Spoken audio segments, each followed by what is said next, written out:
방에 처박혀서 혼자 영상 찍는데 어찌나 승질이 나든지.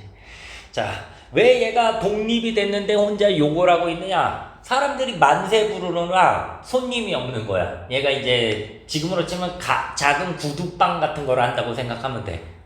그러다가 이제 며칠 지나니까 광복되고 사람들이 기분 좋으니까 경기가 활성화돼서 손님이 들어. 그러니까 그때 가서 독립도 되고 볼 일이구나 하는데, 이제 미군정이 들어와서 이게 이제 실제 역사에서는 그 미군정이 물가 상승을 잡는데 완전히 실패를 해. 근데 얘는 그걸 알 리가 없죠. 그래 버리니까 갑자기 자기 일하는 데 쓰는 원재 값 비싸지고 물가 올라가니까 손님 떨어지고 하니까 또 브라질 독립이 밥 먹여주나 이런 식인 거지. 그러니까 얘는 나라가 독립이 되든 나라를 뺏기든 다 필요 없고 오로지 내 개인의 이익과 안녕만 우선시하는 인물인 거지.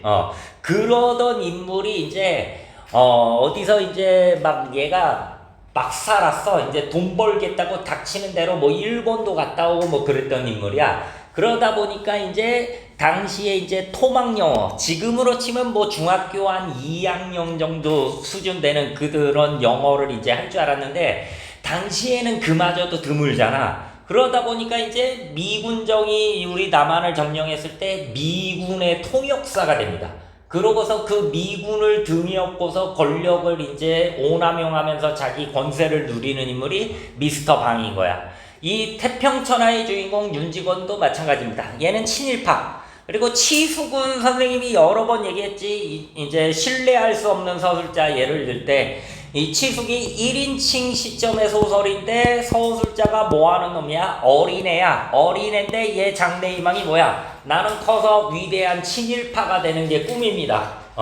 그런 인물들을 이제 전면에 내서서 끝없이 이제 풍자하고 비판을 하는 건데 이 최만식 선생 소설의 또 하나의 특징은 굉장히 아이러니, 뭔가 이건 앞뒤가 안 맞는데 이건 뭔가 이상한데 어색한데 모순되어 있는데 하는 느낌을 계속 우리한테 줘.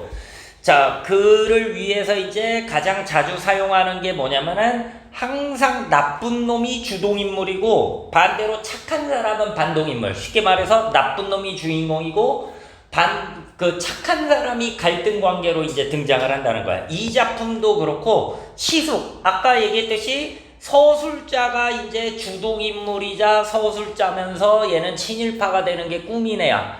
걔가 이제 맨날 욕하는 게 자기 고모부인데, 이 고모부는 뭐한 사람이냐? 독립운동하다가 감옥 갔다 온 사람이야. 그래 버리니까 얘는 세상에서 자기 고모부가 제일 할 일 없고 제일 못난 사람이라고 계속 욕을 하는 거지. 그래 버리니까 우리 입장에서는 뭔가 이건 잘못됐고 이건 뭔가 불편하고 이상하다라는 느낌을 받게 되는 거야.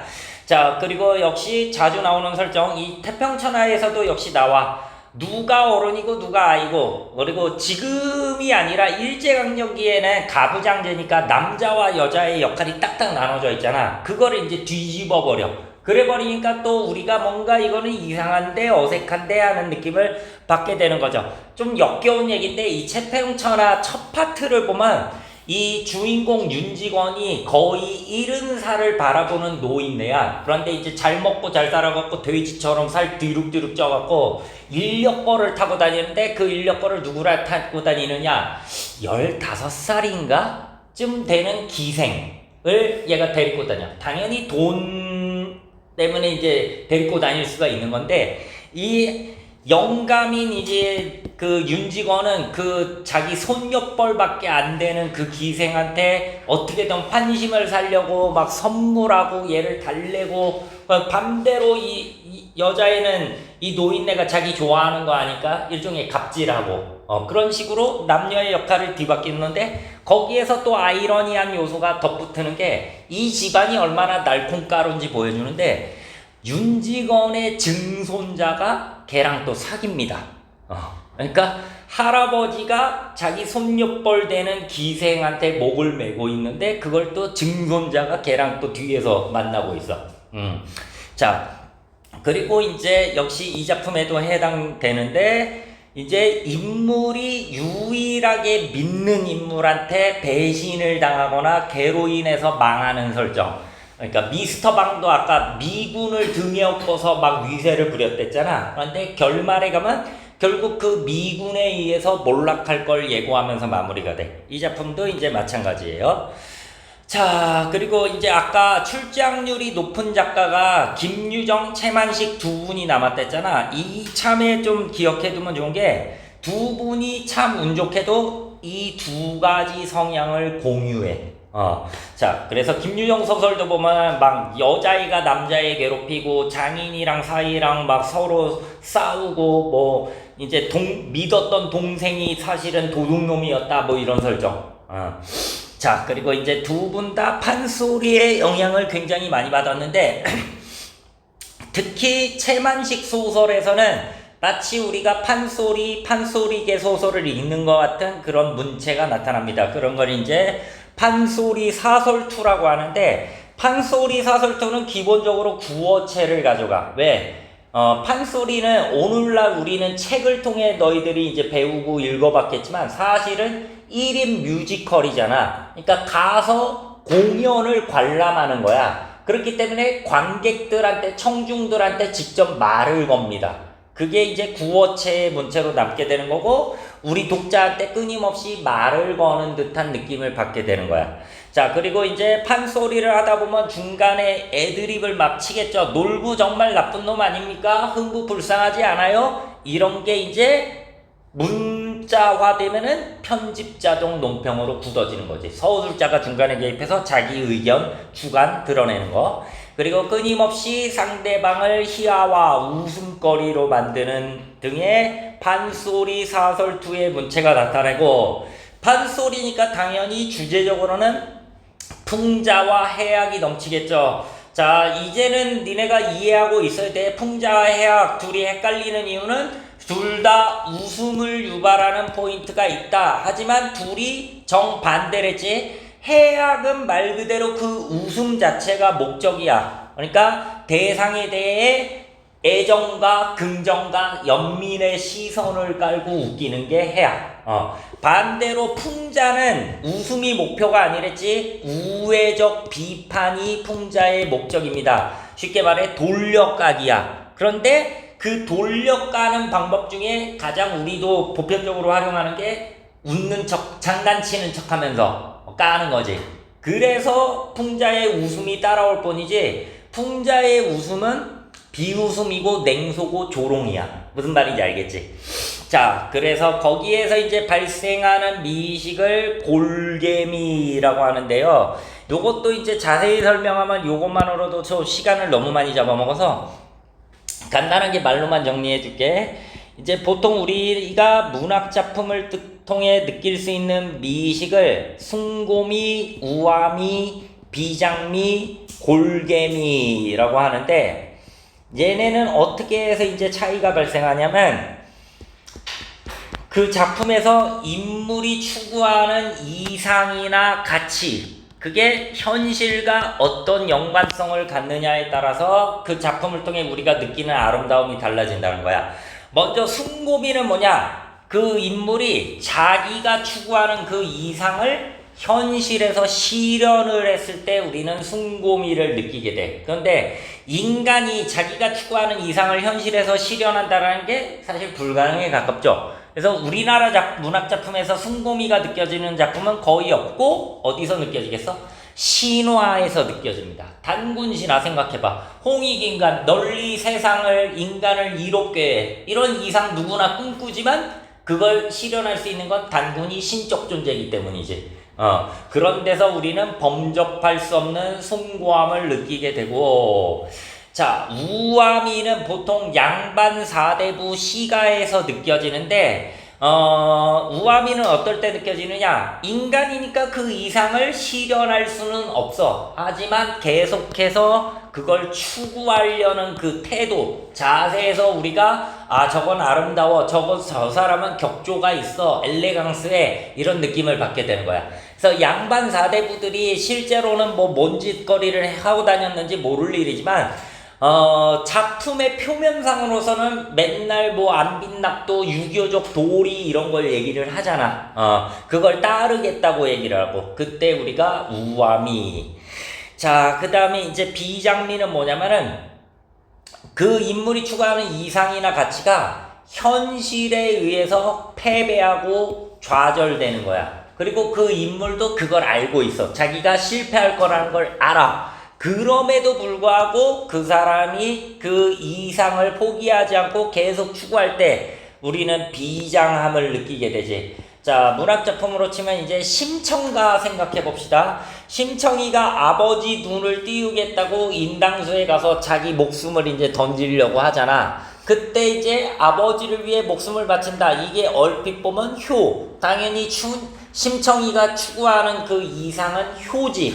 그래서 이제 우리가 대단한 효녀구나 라고 생각하지만 그 장면에서도 아이러니가 있죠. 뭡니까? 아버지를 위해서 심청이가 그 행위를 하는데 사실 그 행위는 아버지의 눈을 띄우기 위한 효이기도 하지만 부모보다 먼저 죽는 가장 큰 불효를 저지르는 행위지. 우리는 그걸 알고 있기 때문에 심청이의 그 행동을 보면서 비장하구나 라고 느끼게 되는 거야. 이게 너무 어렵다면 쉽게 이제 전쟁 영화 같은 거 생각해 보세요. 전쟁 영화 이제 주인공이 있으면은 이제 제일 먼저 흑형 죽고 그 애인 사진 보여주면서 전쟁이 끝나면 결혼할 거야 마틸다 그리워 했던 새끼 죽죠. 그 다음에 이제 엄마 사진 보여준 이제 김지우 고향에서 노모가 기다리고 계셔 반드시 고향에 돌아갈 거야 지뢰 밟죠. 그 다음에 아기 사진 보여주면서 아기가 이번에 태어났대 아직 2살이야. 아빠를 보고서 옆집 아저씨를 보고 아빠라고 부르는 게 좀 이상한 것 같아. 죽죠. 그러고서 이제 적은 한 수백 명이 돼. 그때 이제 주인공이 동료들의 원수를 갚겠다고 혼자 총을 들고 적지를 향해 돌진할 때 그 모습을 보면서 우린 뭐라고 그래? 비장하구나 라고 얘기를 하죠. 자, 그 다음에 이제 골개미가 이 중에서 가장 독특한 건데 골개미는 뭐냐? 그 이상이나 가치를 마치 가치가 없는 것처럼 조롱하고 격하시키고 희화를 하고 바닥에 떨궈버리는 거야. 그런데 인간은 이렇게 뭔가 고귀한 것, 가치 있는 것, 높은 것이 전락할 때 이건 인간의 악한 본성인데 쾌감을 느낍니다. 그래서 우리 주변에 그 연예인들 나락가면은 다들 조회수 겁나 올라가고 가갖고 댓글 달기 바쁘잖아. 저 새끼 망할 줄 알았어 하면서 고소해야지. 그게 인간의 악한 본성이기는 한데 문제는 그런 중요한 것이 이제 전락을 했을 때 뭐 연예인이 나락간 거야 뭐 그렇다 치고 진짜 윤리나 도덕 그런 가치 있는 게 가치 없는 것처럼 취급당할 때 당장은 어떤 웃음의 포인트 쾌감을 느끼지만 결국에는 이게 뭔가 잘못됐다는 느낌을 받게 돼. 그게 또 아이러니를 우리한테 가져주기도 하죠. 근데 판소리계 소설은 무조건 이 골개미를 갖고 있어. 예를 들면 흥부전을 생각해 봅시다. 흥부가 집에 곡식이 없어. 애새끼들은 이제 배를 굶고 있어요. 그래갖고 얘가 고민하다가 형을 찾아가지. 형님 제발 곡식을 꺼주십시오. 조카들이 굶어 죽어가고 있습니다. 했더니 놀부이 나쁜 새끼가 누구십니까? 이러지. 저 흥부입니다. 흥부 형님. 흥부가 누구더라?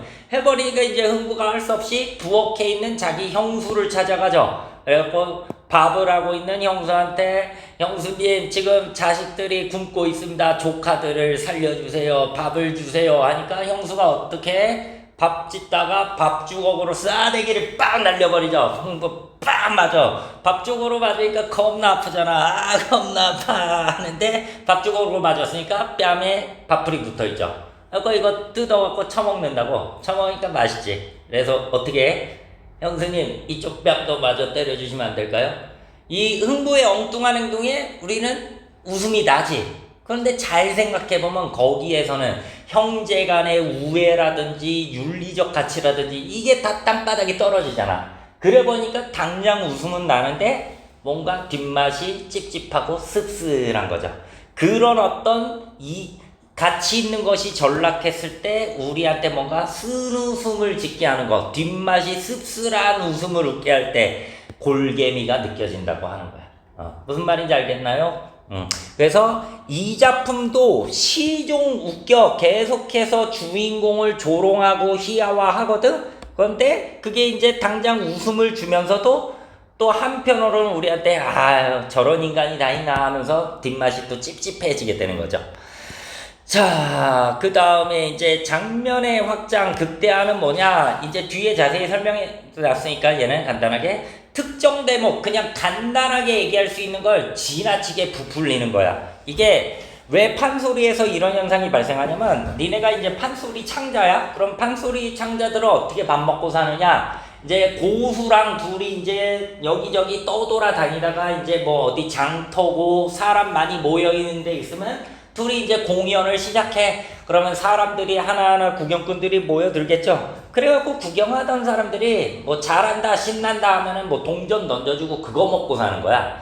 그럼 니네 입장에서 어떻게 하겠어? 당연히 내가 자신 있는 대목 혹은 여태까지 관객의 호응이 좋았던 대목, 그런 부분은 뭔가 부풀리게 되겠죠. 그래서 예를 들어 암행어사 출두 장면 춘향전 생각해봐. 그냥 암행어사가 출두해서 탐관오리들 때려잡았다, 춘향이랑 행복하게 살았다 하면 끝이잖아. 근데 실제 그 장면 보면 어때? 뭐 암행어사 출두야, 뭐 달 같은 마패가 은빛을 번쩍번쩍하니 뭐 탐관오리들이 쫄아갖고 좌우우직고 우루우직고, 어떤 놈은 도망가다가 넘어져서 코가 깨지고, 어떤 놈은 꼴통이 부서지고, 어떤 놈은 다리가 부러지고 아이고 죽겠네, 어떤 놈은 바지에 똥을 싸고, 어떤 놈은 오줌을 지르고, 어떤 놈은 말을 거꾸로 타고, 어떤 놈은 밥수저를 들고 도망가고, 이거를 쫙 열거하고 반복하고 지나칠 정도로 디테일하게 묘사를 해버려. 그래 보니까 그 장면만 다른 부분에 비해 이상할 정도로 확대가 되는 거지. 그런 거를 이제 장면의 확장 혹은 장면의 극대화 혹은 확장적 문체라고 얘기를 하는 거야. 자, 그 다음에 인물 유형의 영향을 받았다. 이 작품의 주인공 윤지고는 그냥 니네가 몇 줄만 읽어봐도 놀부야. 그리고 이제 혹시 군산 놀러 가본 친구들 있니? 요새 맛있는 거 먹으러 군산 여행 많이 가잖아. 안 가봤어? 군산 나중에 가면은 그 먹을 거랑 술만 니네가 하지 말고 그 채만식 선생의 고향이 군산이야. 그래서 특히 탕류라는 대표작의 배경이 군산이 되거든. 그래서 곳곳에 이 탕류에 관련된 어떤 뭐 유물 같은 거 뭐 그런 것들이 있어요. 자, 이 탕류에 등장하는 인물은 니네 신봉사형 인물이라고 들어봤니? 신봉사형 인물? 뭐 들어봤어? 신봉사형 인물은 뭐냐면 자신의 무능이나 욕망 때문에 자식을 희생시키는 인물을 신봉사형 인물이라고 그래. 물론 신봉사가 나쁜 놈은 아니지만 무능한 건 맞죠. 그래서 자기 딸을 희생시키잖아. 그래서 이 탕류에 나오는 인물은 그 신봉사보다 더 나쁜 놈이야. 자기의 이제 돈, 이제 얘가 맨날 하는 짓이 요새 미두라고 해갖고 요새로 치면 주식 같은 거야. 그거 하다가 맨날 돈 날리고 나쁜 짓 하고 다녀. 그러다가 이제 돈이 없어지고 그 빚을 지게 되고 하니까 자기 딸을 은행원한테, 이제 돈이 있는 은행원한테 팔아먹으려고 합니다. 말이 좋아 시집 보내는 거지. 이제 팔아먹으려고 하다가 알고 보니까 또 그 은행원도 사기꾼이네 해갖고 결국엔 자기 딸이 그 되게 나쁜 놈이 있어. 그 장애를 갖고 있는 꼽추 나쁜 놈한테 이제 결국에 팔려가게 돼. 그 작품에서 이제 주인공 채봉이는 당연히 심청이를 연상시키고 그 아버지는 신봉사에서 영향을 받은 인물이라고 볼 수 있는 거지. 자, 그래서 이제 태평천하에도 당연히 이러한 성향이 이제 잘 드러나 있고, 자, 주인공 윤직원을 반어, 비유, 과장, 희화화, 웃음거리로 만드는 거죠. 판소리, 사설투, 자가의 개입은 편집자 논평 얘기하는 거야.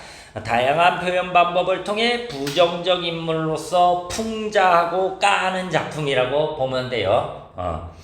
자, 혹시 여기서 질문할 거 있나요? 없으면 이제 본문으로 갑시다. 자, 특징, 뭐 희화화, 풍자, 방언, 구어체, 판소리, 이런 거는 이제 체크해 두시고, 자, 이 작품은 이제 곳곳에서 문제가 나옵니다. 작품 전체의 타이틀에서도 문제를 잘 내고 소제목에서도 문제를 잘 내고, 일단 우리나라 소설 중에 이제 반어법으로 가장 유명한 작품이 이제 태평천하, 운수 좋은 날, 돼지꿈 이런 작품이 있죠. 자, 태평천하 1930년대 일제강점기가 배경이야. 그러면 당연히 태평천하일 리가 없죠. 그런데 이 작품의 주인공 윤직원은 태평천하라고 실제로 자기는 생각해. 왜? 남들은 나라를 빼앗겼고 남들은 못 살아도 나는 친일해갖고 잘 먹고 잘 살 수 있으니까 자기한테는 태평천하인 거야. 그래서 이 윤직원이 얼마나 잘못된 역사관, 민족관을 갖고 있는 기회주의자, 쓰레기인지를 풍자하는 제목이다. 자, 그러면은 봅시다. 1930년대 경성 평민 출신의 대지주의자, 지독한 구두쇠, 이런 구두쇠한테 자린고비라고 하죠. 자린고비. 자, 윤직원 영감 주인공 주동인물이야. 그런데 이 작품에선 주동인물이 풍자와 희화화의 대상, 놀부형 인물, 그리고 이제 아까 얘기했던 아이러니한 설정. 분명히 주동인물, 주인공인데 나쁜 놈이야. 그러니까 보는 내내 우리를 이제 불편하게 만듭니다. 아이러니하게. 자, 아무튼 윤직원 영감은 구한말에 화적대의 손에 아버지를 잃은 아픈 기억이 있다. 그러니까 마적단 이런 애들이 와갖고, 얘네가 부잣집이니까 집을 털고 아버지를 때려 죽이고 끔찍하게 살해하고 집에 불을 지르고 튑니다. 자, 그런데 그렇게 이제 난리가 난 와중에 이 윤직원 영감이 아버지의 이제 죽은 시신을 붙들고서 외치는 소리가 있어요. 자, 그 이후 일제강점기가 돼 일본인들이 화적대로부터 자기 재산을 지켜준다고 생각하는 그는 경찰서 무도장을 짓는데 아낌없이 기부한다. 아주 적극적인 친일 행각을 벌여. 마치 그 박흥식이처럼. 얘는 박흥식 아니야? 그 박흥식이 이제 오늘날로 치면 이재용이야. 근데 걔가 이제 일본 애들 전쟁 잘하라고 막 그 공항도 지어주고 그랬던 놈이야. 엄청나게 부자는 부자였겠죠. 대한민국 최초의 백화점이 개소유였지.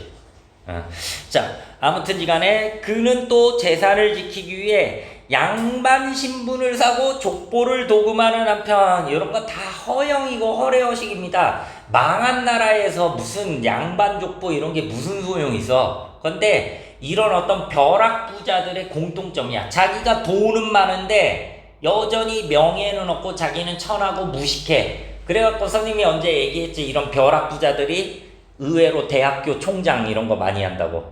자기가 돈은 많이 벌었는데 나는 못 배웠어. 어디 가면 맨날 무식하다고 무시당해. 그래 버리니까 교육기관인 학교, 대학교 같은 거 설립해서 자기가 교육자가 돼버리는 거지. 남는 게 돈이니까요.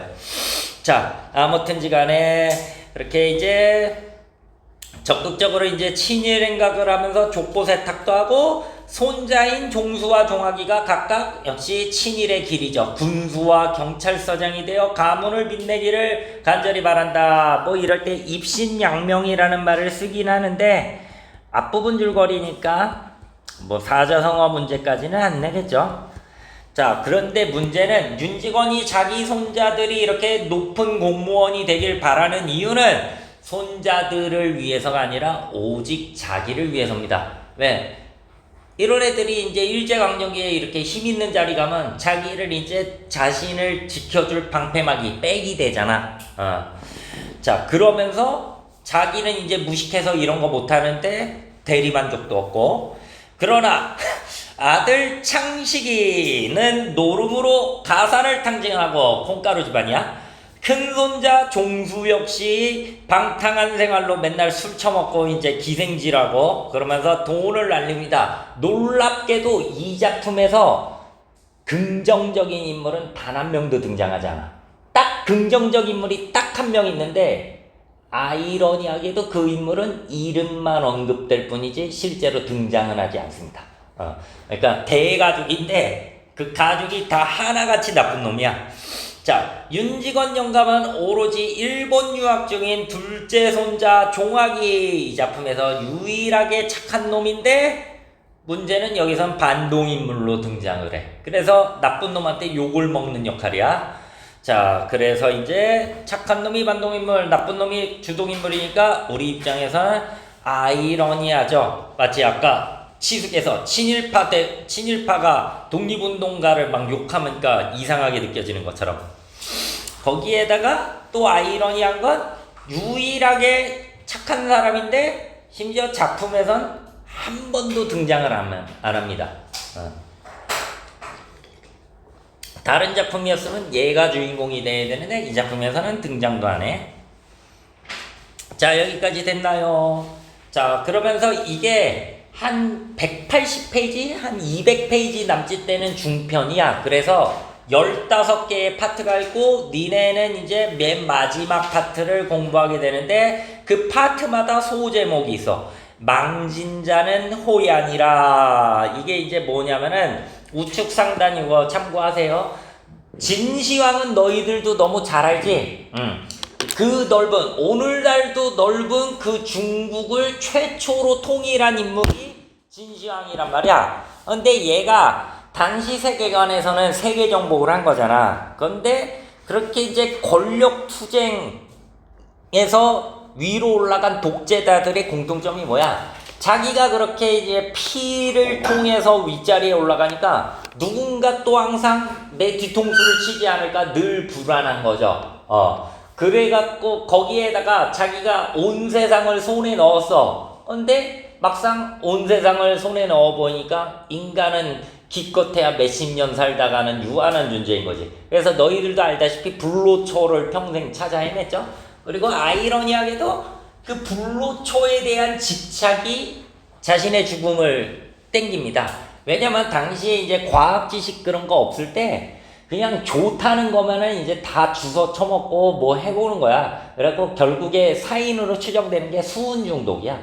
수은. 당연히 우리는 지금 초딩도 수은 위험하다는 거 아는데 얘는 그거 갖고 뭐 세수하고 손 씻고 그랬던 거지.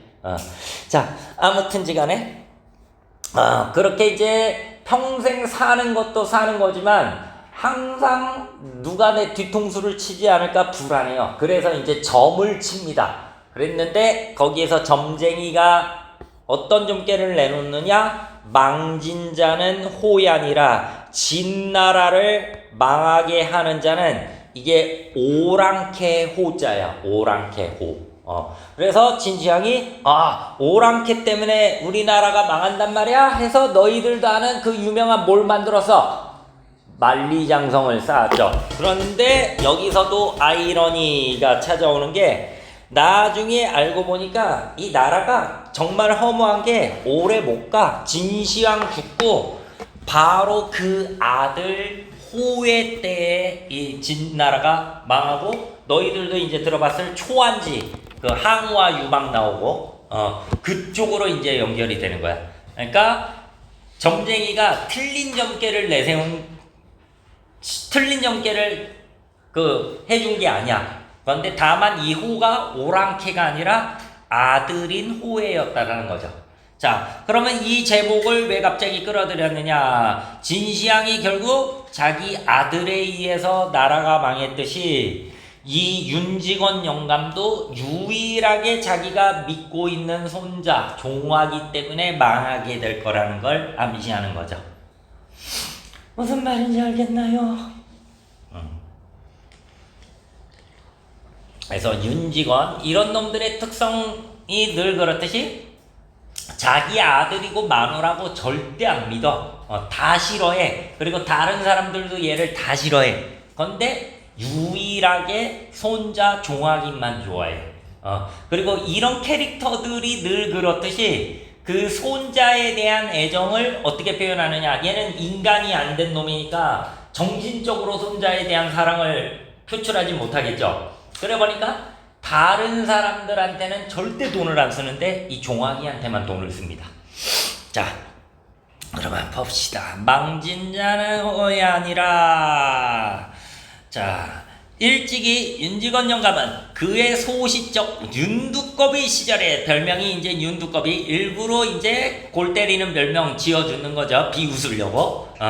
제가 붙인 자기 아빠 말대가리 윤영규. 그래도 이제 할아버지의 아버지인데 이제 말대가리 이런 식으로 부르네.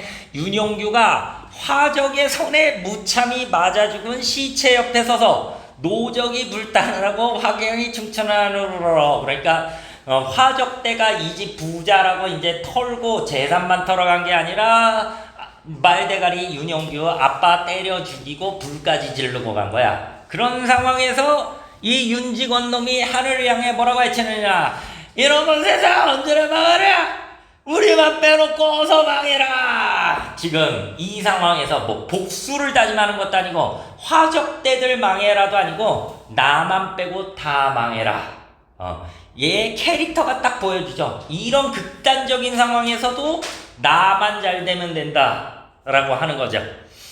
자, 우리만 빼놓고 어서 망해라 하고 부르짖은 적이 있겠다요. 갑자기 서술자가 이 심각한 상황이잖아. 근데 갑자기 있겠다요 이런 식으로 굉장히 경박한 말투로 반말도 아니고 존댓말도 아니고 반말하는 척 했다가 쓱 요 이러고 있는 거야. 이건 뭐야? 놀리는 거야.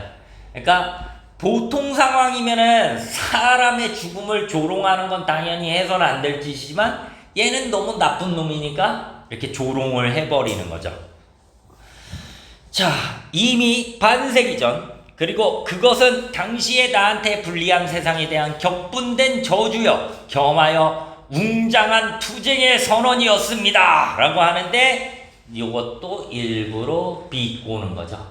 반어법입니다. 반어법.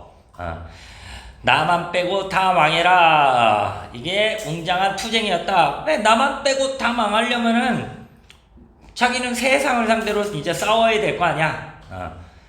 자, 그건 이제 아주 냉소적으로, 풍자적으로, 반어적으로 이제 윤직원을 조롱하고 비꼬고 풍자하고 있어.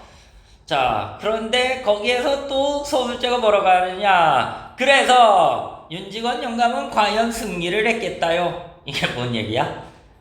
윤직원 빼고 다 망했다는 거야. 일제강점기가 됐다라는 거죠. 그런데 심각한 얘기를 시종 아주 가볍고 천박하게 경박하게 조롱하면서 놀리듯이 이야기를 하고 있고 여기에서 이제 편집자적 논평 서술자가 끼어들어서 윤직원이 나만 빼고 다 망하라고 하던데 진짜로 소원 성취했어. 네 덕에 우리나라 망했지 하는 거야.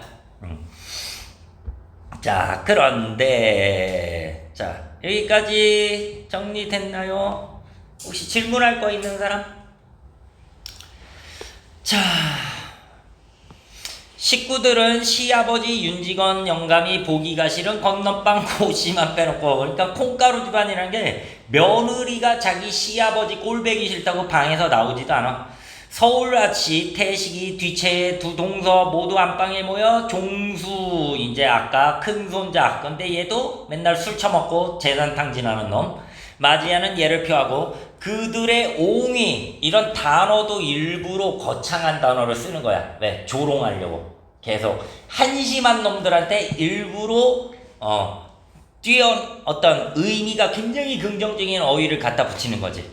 옹이 아래 윤직원 영감과 종수는 각기 아랫목과 뒷벽 옆으로 갈라앉았습니다. 방금 점심밥상을 받을 참입니다. 자, 그래서 우리가 몇 줄 읽어보지 않았는데도 그 판소리 사설투를 딱 강하게 느낄 수가 있죠. 중간중간에 서술자가 개입해서 자기 주관 드러내고. 주원아, 편집자적 논평이 뭔지 아니? 그 중학교 때 서술자의 개입이라고 배웠던 거. 그러니까 서술자는 원래 우리한테 어떤 일이 있었는지 팩트를 전달하는 역할을 하잖아. 근데 중간중간에 끼어들어가고 갑자기 자기 주관을 드러내고 자기 의견을 덧붙이는 거야.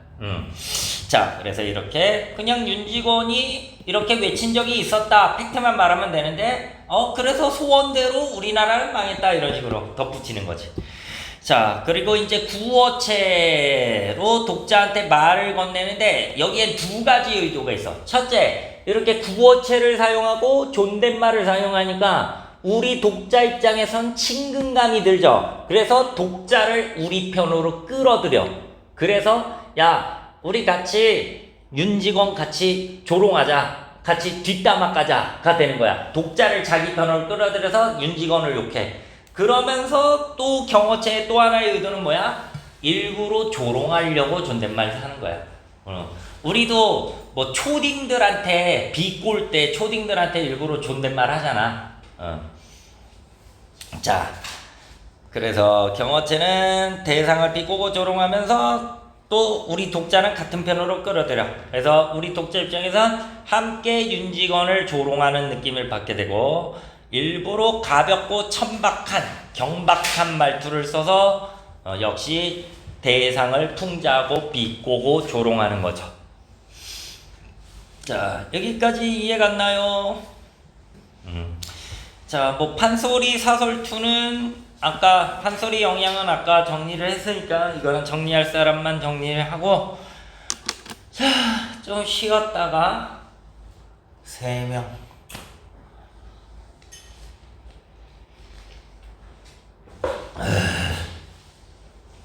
쉬었다 합시다.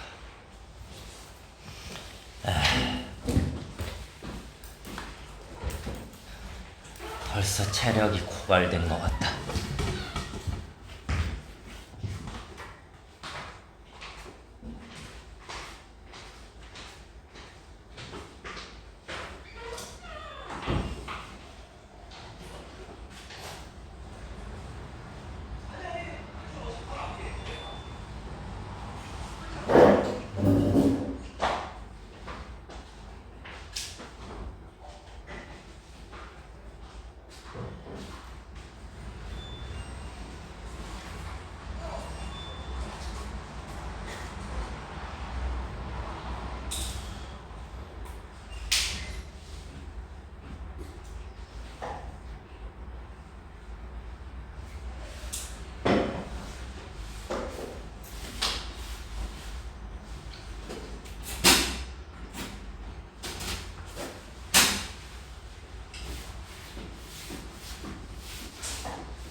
빨갱이 새끼 좋아져야 돼.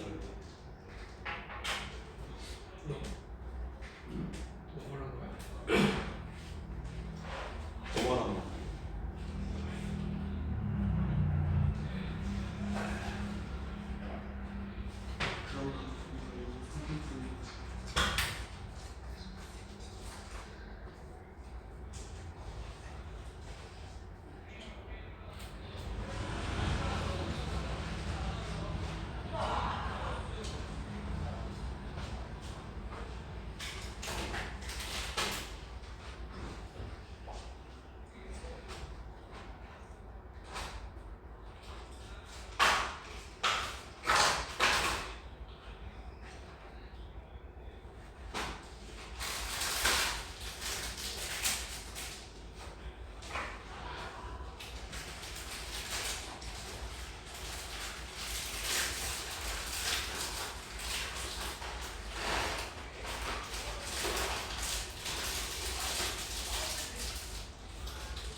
김종일 서수연 소개받은 거 알아?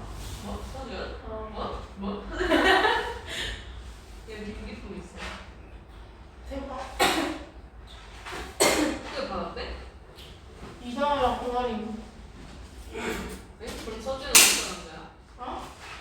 혼자 남자야? 어? 혼자 남자야? 몰라. 근데 끊겼다 연락이. 형식이 우리 아빠 이름 있어. 형식 이거 뭐야? 위화학적이다. 맞지래. 아니 나 그거 삼겹살 줬어. 맞지. 하나 더 먹어도 돼? 저기 먹어. 아니 근데 이거 1편에 있는 이름이 안 나오는 거야? 아니 이게 무슨 너 있었어. 진짜? 나 이하빈 뽑은 거에도 있었어. 나 수원이 서고 있는 아까 삼촌. 스토리 올렸잖아. 내가 은송 뽑았어. 딱 먹었는데 은송인 거야. 나 박동현. 서원도 있는데 서원은 야, 내 이름도 있다 이번에. 근데 1편에 있는 이름 없어? 몰라. 특이한 것도 없는데.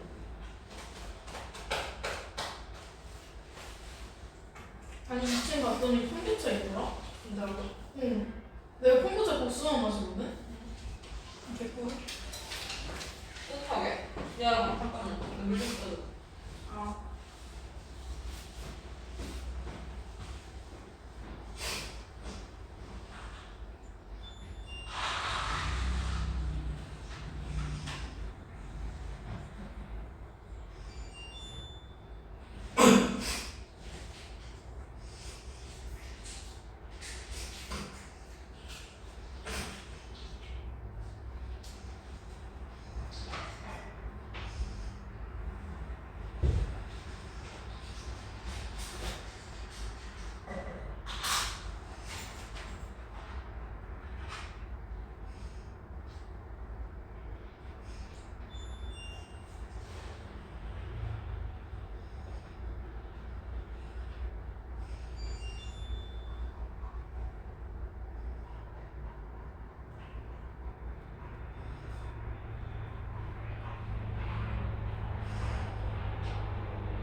뭐야? 배우? 문제 나안 좋아. 너무 좋네. 안 좋아. 나 인사 들고 이제 남자고. 문제고. 나 옷 다시 빨아버렸어. 나? 비어 비어 켰어. 내가 다 끝나고 사실 4일이야. 다시 넣어줘. 그럼 4일이면 돼서 안 돼.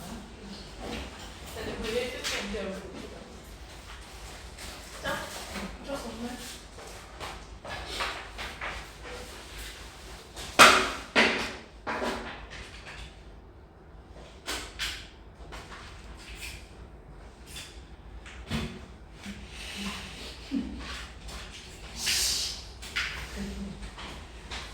여기 없나?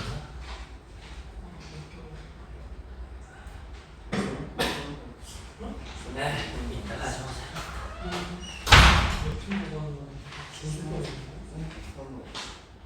김시우 누가 수업 시간에 이어폰을 갖고 있나? 야, 인생은 수업이야.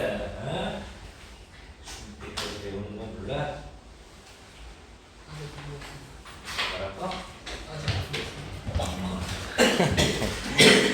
반항하는 거야? 아파? 아파?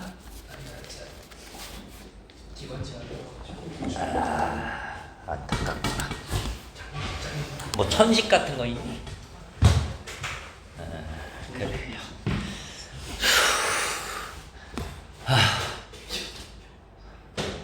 체력 고갈이다. 자, 그러면 이제 2교시. 자, 이 작품 학교에서 의외로 인물 간의 관계 혹은 누가 누구냐를 묻는 문제 의외로 자주 냅니다. 등장인물이 제법 많죠. 자, 여기서 경손애비는 이제 종수고 윤직원 입장에서는 큰손자. 너 경손애비 부디 정신 차리라. 윤직원 영감이 종수더러 곰곰이 훈계를 하던 것입니다. 안식구가 있는 데라 점잖게 경손애비지요. 이제 한 문장이 끝나기 무섭게 또 조롱하기 시작하는 거야. 그러니까 윤직원이 평소에 이렇게 점잖은 사람이 아닌데 이제 여자 식구들이 있으니까 그 앞에서 또 의식해갖고 점장 빼고 있다라고 편집자적 논평으로 또 까는 거죠. 뒤에까지 글씨 잘 보이나요? 자, 정신 차려야 할 것이 네가 암만이어도 네 아우 종아기만 못해. 유일하게 이제 긍정적인 인물이긴 한데 아무리 그래도 그 할아버지라는 사람이 네가 네 동생만 못하다, 이건 올바른 훈육 방식이 아니죠. 자, 종아기 그놈은 재주도 있고 착실이어서 너치름 허렁하지도 않고 그럴 뿐더러 내년 내후년이면은 대학교를 졸업하셨냐? 내후년이지. 지금 이제 전라도 사투리 쓰는 거야. 자, 네, 그렇지. 그래, 내후년이면 대학교 졸업하고 나서 3년이나 다시 4년만 찌들어 나면은 그놈은 지가 목적한, 요새 그 목적이란 소리 잘 쓰더구나. 그러니까 목적이란 단어가 이제 일제강점기 때부터 이제 쓰이기 시작했다는 거죠. 목적헌 경부가 되어 갖고서 경찰서장이 된단 말이다. 알겠어? 네. 그러니께로 너도 정신을 바짝 차리 갖고서 어서 군수가 되어야 않겠냐. 자, 이제 작은 손자는 경찰서장, 큰 손자는 군수, 이제 행정 쪽에 뭐 백을 두겠다라는 건데, 이건 절대 손자들의 미래를 위한 게 아닙니다. 아까도 얘기했지만 손자들이 이렇게 높은 자리에 있어야 그 친일, 그 일제를 등에 업고서 자기가 계속 해먹을 수 있겠죠, 권력을. 그리고 이제 자기는 무식해서 이런 거 못해. 그래서 이제 대리만족도 없고. 동생 놈은 버젓한 경찰서장인데 형 놈은 개우 군석이 댕기고 있다. 난 부끄러워서 어쩔티여. 글씨 군수되고 경찰서장 되고 하면은 너덜 좋고 너덜 호강이지. 뭐 그 호강 날 주냐? 내가 이렇게 아등아등 잔소리 하는 것도 다 너덜 위해서 그런 거지. 나는 파리 적동만 치도 상관없어야. 다 구랍니다, 이거. 다 자기를 위해서야. 오히려 손자들을 위하는 마음은 파리만큼도 없는 거죠. 자, 네. 그놈 종아기는 참말로 쓰고서 그놈이 어려서부터 원원이 나를 자별하게 따르고 재주도 있고 착실하고 커서도 내 말 잘 듣고 그러니까 유일하게 이 종아기만큼은 정말 아끼는 것 같죠? 신뢰하고 있어. 내가 그놈 하나는 꼭 믿는다. 꼭 믿어. 작년 올로 들어서 그놈의 돈을 어찌 좀 시피 쓰기 여기는 하는가 보다나. 그러니까 평소에 성실하고 다른 가족과 달리 이 윤직원을 돈으로 보지 않았던 종아기가 이상하게 작년부터는 돈을 많이 쓰기 시작하는 거야. 얘가 갑자기 왜 이럴까요? 뭔가 변화가 있었겠죠? 일본 유학 가서 방탕한 생활을 할까요? 그것도 허기다 니게다 되면은 안 쓰는 심이지. 사내 자식이 얘는 맨날 술 처먹고 다니니까 사내 자식이 너처럼 허렁하지만 말고서 제 줏대만 실월량이면 돈을 좀 써도 괜찮은 법이요. 그러니까 지독한 구두쇠야. 돈을 진짜 아끼는데 이 종아기한테만은 그래도 돈을 쓴다.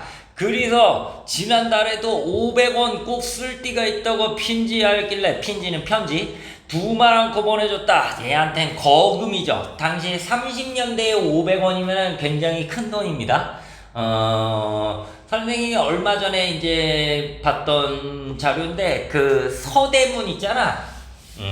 그 서대문은 지금도 복원이 안 돼 있거든. 어쨌든 일본 놈들이 그 서대문을 헐어. 그러면 이제 그 헐었으니까 그 건축자재 있지, 큰 돌이나 그런 거, 그거를 당시에 누군가가 샀는데 당시 돈으로 그 건축자재를 15만 원을 주고 샀대. 그러니까 그 엄청난 그 대문 성 같은 거잖아. 그거에 들어가는 게 15만 원이면 500원이면은 이제 꽤 큰 돈이죠. 적어도 돈 100만 원 이상은 할 겁니다. 자, 그런데 그거를 종아기한테만큼은 보내줘. 돈을 생명보다 아끼는 짠돌이가 종아기한테만은 그 돈을 보내는 거죠. 그런데 이게 종아기가 갑자기 뭐 술을 먹고 다닌다고 뭐 그러는 게 아니라 윤직원이 제일 싫어하는 사회주의 운동, 그때 치숙 때도 얘기했지만 당시에 이렇게 일본 유학을 간 학생이 사회주의 운동을 한다. 그러면 그건 거의 10중 8구 독립운동이랑 연관이 있어. 자, 마침 이때 마당에서 점잖은 바등기 침소리가 납니다. 장식이는 윤주사랑 창식이랑 동일 인물이야. 그리고 윤직원한테는 아들이 되겠습니다. 아들. 자, 창식이가 조금 아까야 일어나서 간밤에 동경서 온 전보는 이제 굉장히 빨리 오는 편지를 전보라고 하죠. 때문에 억지로 큰덱 행보를 하였던 것입니다. 자, 전보는 대신해서 보통 문제에 나와요. 이제 새로운 갈등, 사건의 계기가 되고 극적 반전을 가져다 줍니다. 뒤에 또 다시 정리하자. 자, 윤주사. 그래서 자, 여기서 억지로 그러니까 창식이도 자기 아버지 윤직원을 되게 싫어해. 그래 보니까 따로 나가서 살고 있고, 뭐 당시에는 장가 가면은 따로 나가는 거는 뭐 보편적인 일인데 평소에 왕래를 안 하는 거야. 자기 돈 필요할 때만 옵니다. 그런데 중요한 정보가 없기 때문에 보기 싫은 아버지를 보러 온 거죠. 자, 윤주사는 토방으로 내려서는 아들 종수도로 언제 왔느냐고. 그러니까 콩가루 집안인 게 뭐 아들은 자기 아버지 싫어하고 뭐 손자는 와서 잔소리 듣고 있고 자기 자식이 어디서 뭐하고 다니는지도 모르고 심상이 앓은 채를 하면서 역시 토방으로 내려서는 두 며느리의 삼가로운 무언의 인사와 마루까지 만나선 이공누이 동생 서울아씨. 그러니까 이거는 뭐 당시에는 흔히 있던 일이긴 한데 윤직원 이제 마누라가 여러 명인 거야. 자, 그래서 이복 동생도 있고 입인사를 받으면서 방으로 들어가서는 부친 윤직원 영감한테 절을 한 자리 구부리고서, 이런 것도 사실 절은 이제 어른한테 예의 다해서 하는 거잖아. 그런데 그걸 굳이 구부리고서 이렇게 이제 또 경박하게 표현을 하는 거죠. 조롱하려고. 자, 아들 동수한테 한 자리 절과 이복동생이 이렇게 많어. 씨, 콩가루지만야. 태식이한테 경례를 받은 후, 당시에는 학생도 이렇게 격려하고 그래서 비로소 한 옆으로 끌어안습니다. 해가 서쪽에서 뜨겁구나. 자, 아버지라는 사람이 자기 아들을 오랜만에 왔는데 한다는 소리가 처음부터 비꼬는 거야. 네가 왜 왔어? 웬일이야? 자, 윤직원 영감은 아들의 이렇듯 부르지도 않은 걸음을 더욱이나 안방에까지 들어온 것을 이상하다고 비꼬는 소리입니다. 라고 또 자기가 비꼬아. 이중에 비꼬는 거지. 자, 뭐 돌아오냐? 돈 달라 오지. 이게 아버지란 작자가 아들 보자마자 하는 소리입니까? 그런데 이 대사가 이게 소설을 잘 쓴다는 거야. 이 하나의 대사로 두 인물의 관계 그리고 두 인물의 성격을 다 보여주지. 평소에 사이가 안 좋구나. 그리고 이 아들이란 놈도 이제 방탕하게 돈이나 쓰고 자기 아버지한테 불효하면서 돈 필요할 때만 아버지한테 와서 돈 논하는구나. 그리고 그 아버지라는 작자도 그렇구나. 자, 아주 천박한 인물들이죠. 자, 동경서 전보가 왔는데요. 지체를 바꿔 윤주사를 점잖고 너그러운 아버지로 윤직원 영감을 속사납고 경망스러운 어린 아들로 바꿔놓으면 꼭 알맞겠습니다. 또 편집자료 논평. 그러니까 아까 얘기했듯이 누가 어른이고 누가 미친지, 누가 아버지고 누가 아들인지 둘이 이제 역할이 이제 뒤바뀐 거야. 근본이 없는 집안이니까요. 자, 넘어가기 전에 왼쪽 잠깐 정리를 하면은 이게 약이 너무 많어. 뒤에 어디 있을 거야. 자, 서술상의 특징과 그 요가 이제 계속해서 판소리 사설투의 문체가 나타나죠. 그래서 중간중간에 편집자적 논평, 서술자가 자기의 의견 드러내면서 조롱하는 부분도 많고 일부러 반말도 아니고 존댓말도 아니고 경박한 말투, 천박하게. 자, 그리고 경어체를 활용하는데 이 경어체는 아까 얘기했듯이 우리 독자는 같은 편으로 끌어들이고 친근감을 주고 그리고 윤직원은 계속 조롱하고 그리고 방언, 인물들이 방언 사용하니까 당연히 뭐 사실감, 현장감, 뭐 향토적인 느낌 이런 거 들겠지. 그리고 윤직원이 이제 계속 비속어 사용합니다. 그리고 아까 서술자도 뭐 윤두꺼비, 말대가리 이런 식으로 약간 비속한 표현 쓰죠. 자, 그 다음 뭐 서술자가 개입해서 인물을 평가하는데 그 평가가 계속 부정적이죠. 자, 그리고 경어체는 이제 뭐 아까 얘기했듯이 독자는 같은 편으로 끌어들여갖고 함께 윤직원을 조롱하는 그런 효과. 자, 정리됐나요? 일단 여기까지 이해 안 가는 거 있는 사람? 없어? 혜빈이 다 됐어? 자, 그래서 이제 전보가 왔습니다. 동경서 전보. 종학이 놈이 경시청에 붙잡혔다고요. 외치는 소리도 컸거냐. 극적 반전이지. 윤직원이 유일하게 믿었던 인물이 종학인데 그 종학이가 경시청 뭔가 범죄에 연루가 된 거죠. 붙잡혀갔다라는 겁니다. 이제 심각한 사안인지 이제 높은 데까지 끌려갔어. 자, 외치는 소리도 컸거니와 엉덩이를 푹 찢는 바람에 얘 돼지야. 그 하마 방구들이 내려앉을 뻔했습니다. 그런데 이건 과장이죠. 뭐 아무리 뚱뚱해도 방바닥이 무너지겠어? 자, 모여선 온 식구가 제각금 정도에 따라 제각기 놀란 것은 물론이고요. 이제 다른 식구들도 종학이는 그럴 애가 아닌데 했던 거지. 윤직원 영감은 마치 묵직한 망치로 뒤통수를 얻어맞으랑 말 그대로 뒤통수 맞은 거지. 믿었던 손자한테. 정신이 멍해서 입을 벌리고 눈만 휘둥그랬지 한동안 말을 못하고 꼼짝도 않습니다. 그러다가 이윽고 으르렁거리면서 자, 이 대목부터는 윤직원을 틈만 남은 짐승에다가 빗대. 일부러 또 격화시키는 거지. 얘는 사람 새끼가 아니다. 이런 식으로 조롱하고 희화화하는 효과가 있어요. 잔뜩 쪼글트리고 앉습니다. 뭔 소리냐? 그거 뭔 소리야? 그럼 동무가 친 전보인가 본데 전보가 돼서 자세히는 모르겠습니다. 왜냐면은 이제 전보가 니네 입장에서는 이게 상상하기 힘든데 전보는 이제 옛날에는 편지 같은 거 붙이면 빨라야 한 3일 정도 걸렸어. 그러면 당연히 동경 같은 데서 편지 같은 거 하나 올려면 당시에는 뭐 거의 뭐 열흘, 보름 정도는 걸렸겠죠. 근데 이제 전보는 그래도 우체국에 가갖고 그 당시에도 이제 뭐 팩스밀리는 아니어도 송신기 같은 거 있었을 거 아니야. 그런 걸로 이제 빠르게 이제 보내는 일종의 이제 종이로 받아보는 문자 메시지 같은 거야. 그런데 이 전보가 왜 이제 내용이 자세할 수가 없냐면은 이 전보 자체가 이제 당시에는 거의 전화를 제외하고는 빠른 통신수단이었기 때문에 이게 가격이 비싸. 그래갖고 우체국에 가면 요만한, 크지도 않아. 요만한, 나도 실제로 받아본 건 딱 한 번이었을걸? 요만한 이제 종이가 있는데 거기에 원고지처럼 칸이 있어. 그래갖고 거기에 자기가 보내고 싶은 메시지를 적는 건데 글자 수마다 돈이 들어가.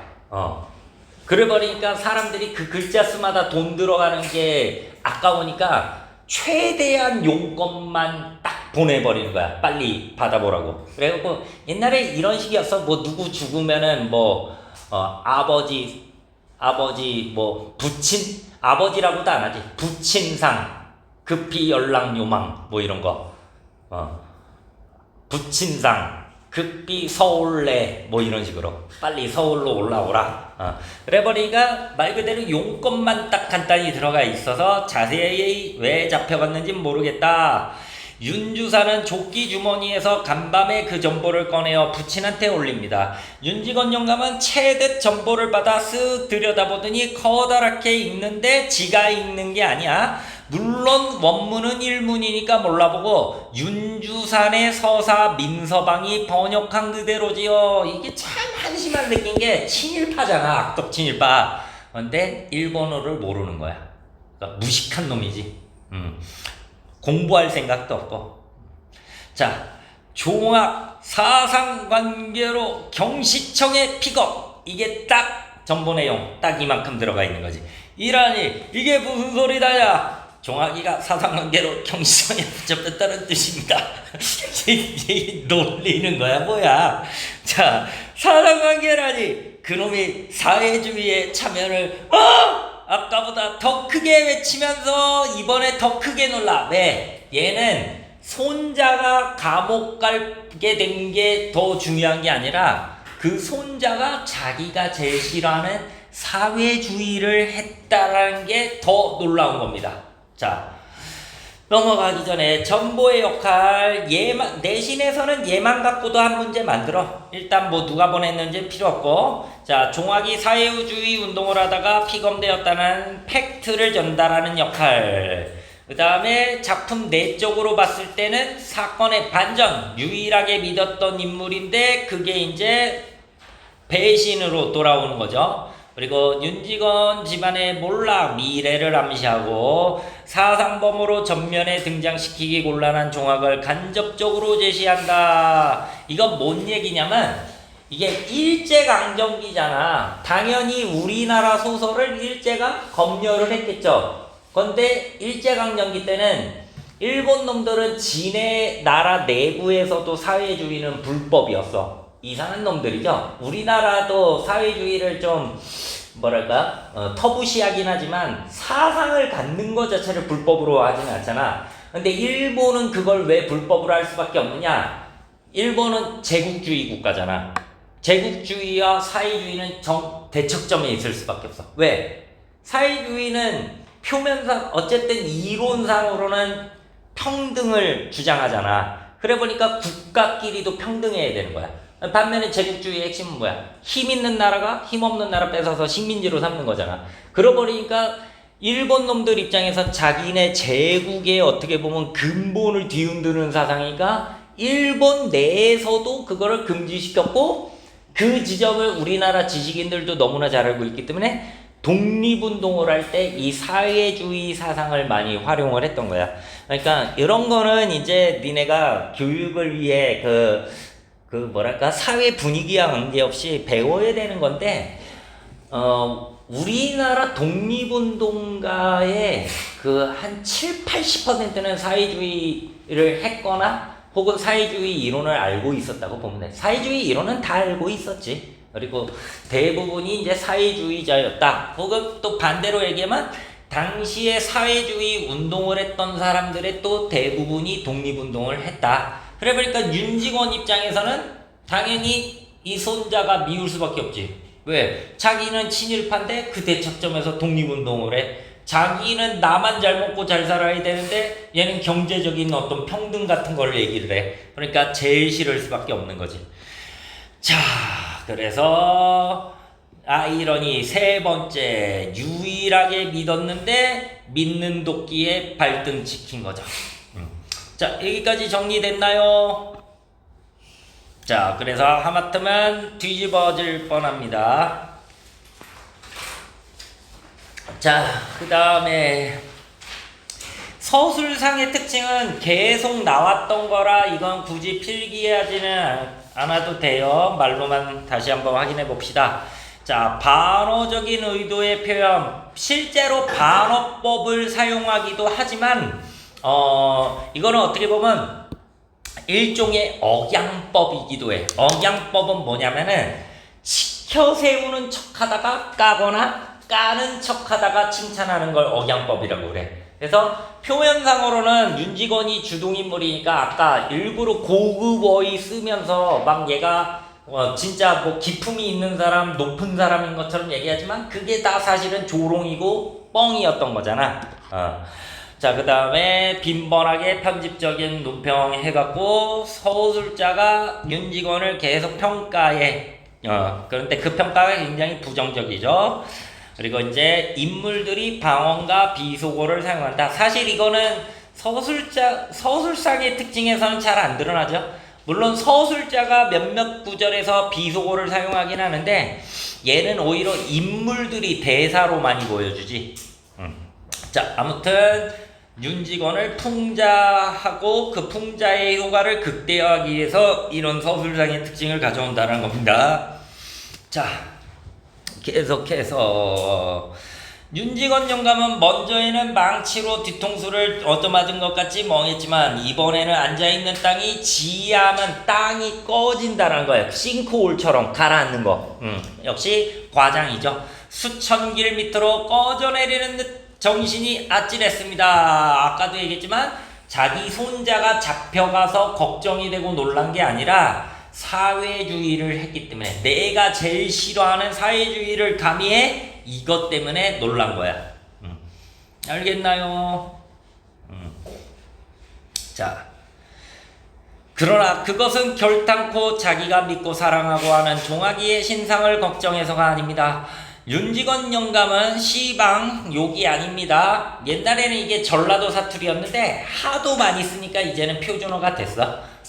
지금 종아기가 사회주의를 한다는 그 한 가지 사실이 진실로 옛날에 드세던 불황당패가 백길 천길로 침노하는 그것보다 더 분하고 물론 무서웠던 것입니다. 아까 설명하다 말았는데 여기서도 이제 사회주의 언급은 하는데 요거를 이제 아까도 얘기했지만 일제가 전면적으로 사회주의는 불법으로 했고 이게 은근히 독립운동이랑 연결이 된댔잖아. 그러면 당시에 일제가 모든 문학작품을 다 검열하는데 걷다가 사회주의 운동을 하는 인물을 긍정적인 인물로 그려갖고 등장을 시켜? 그럼 당연히 그게 출판이 되겠어?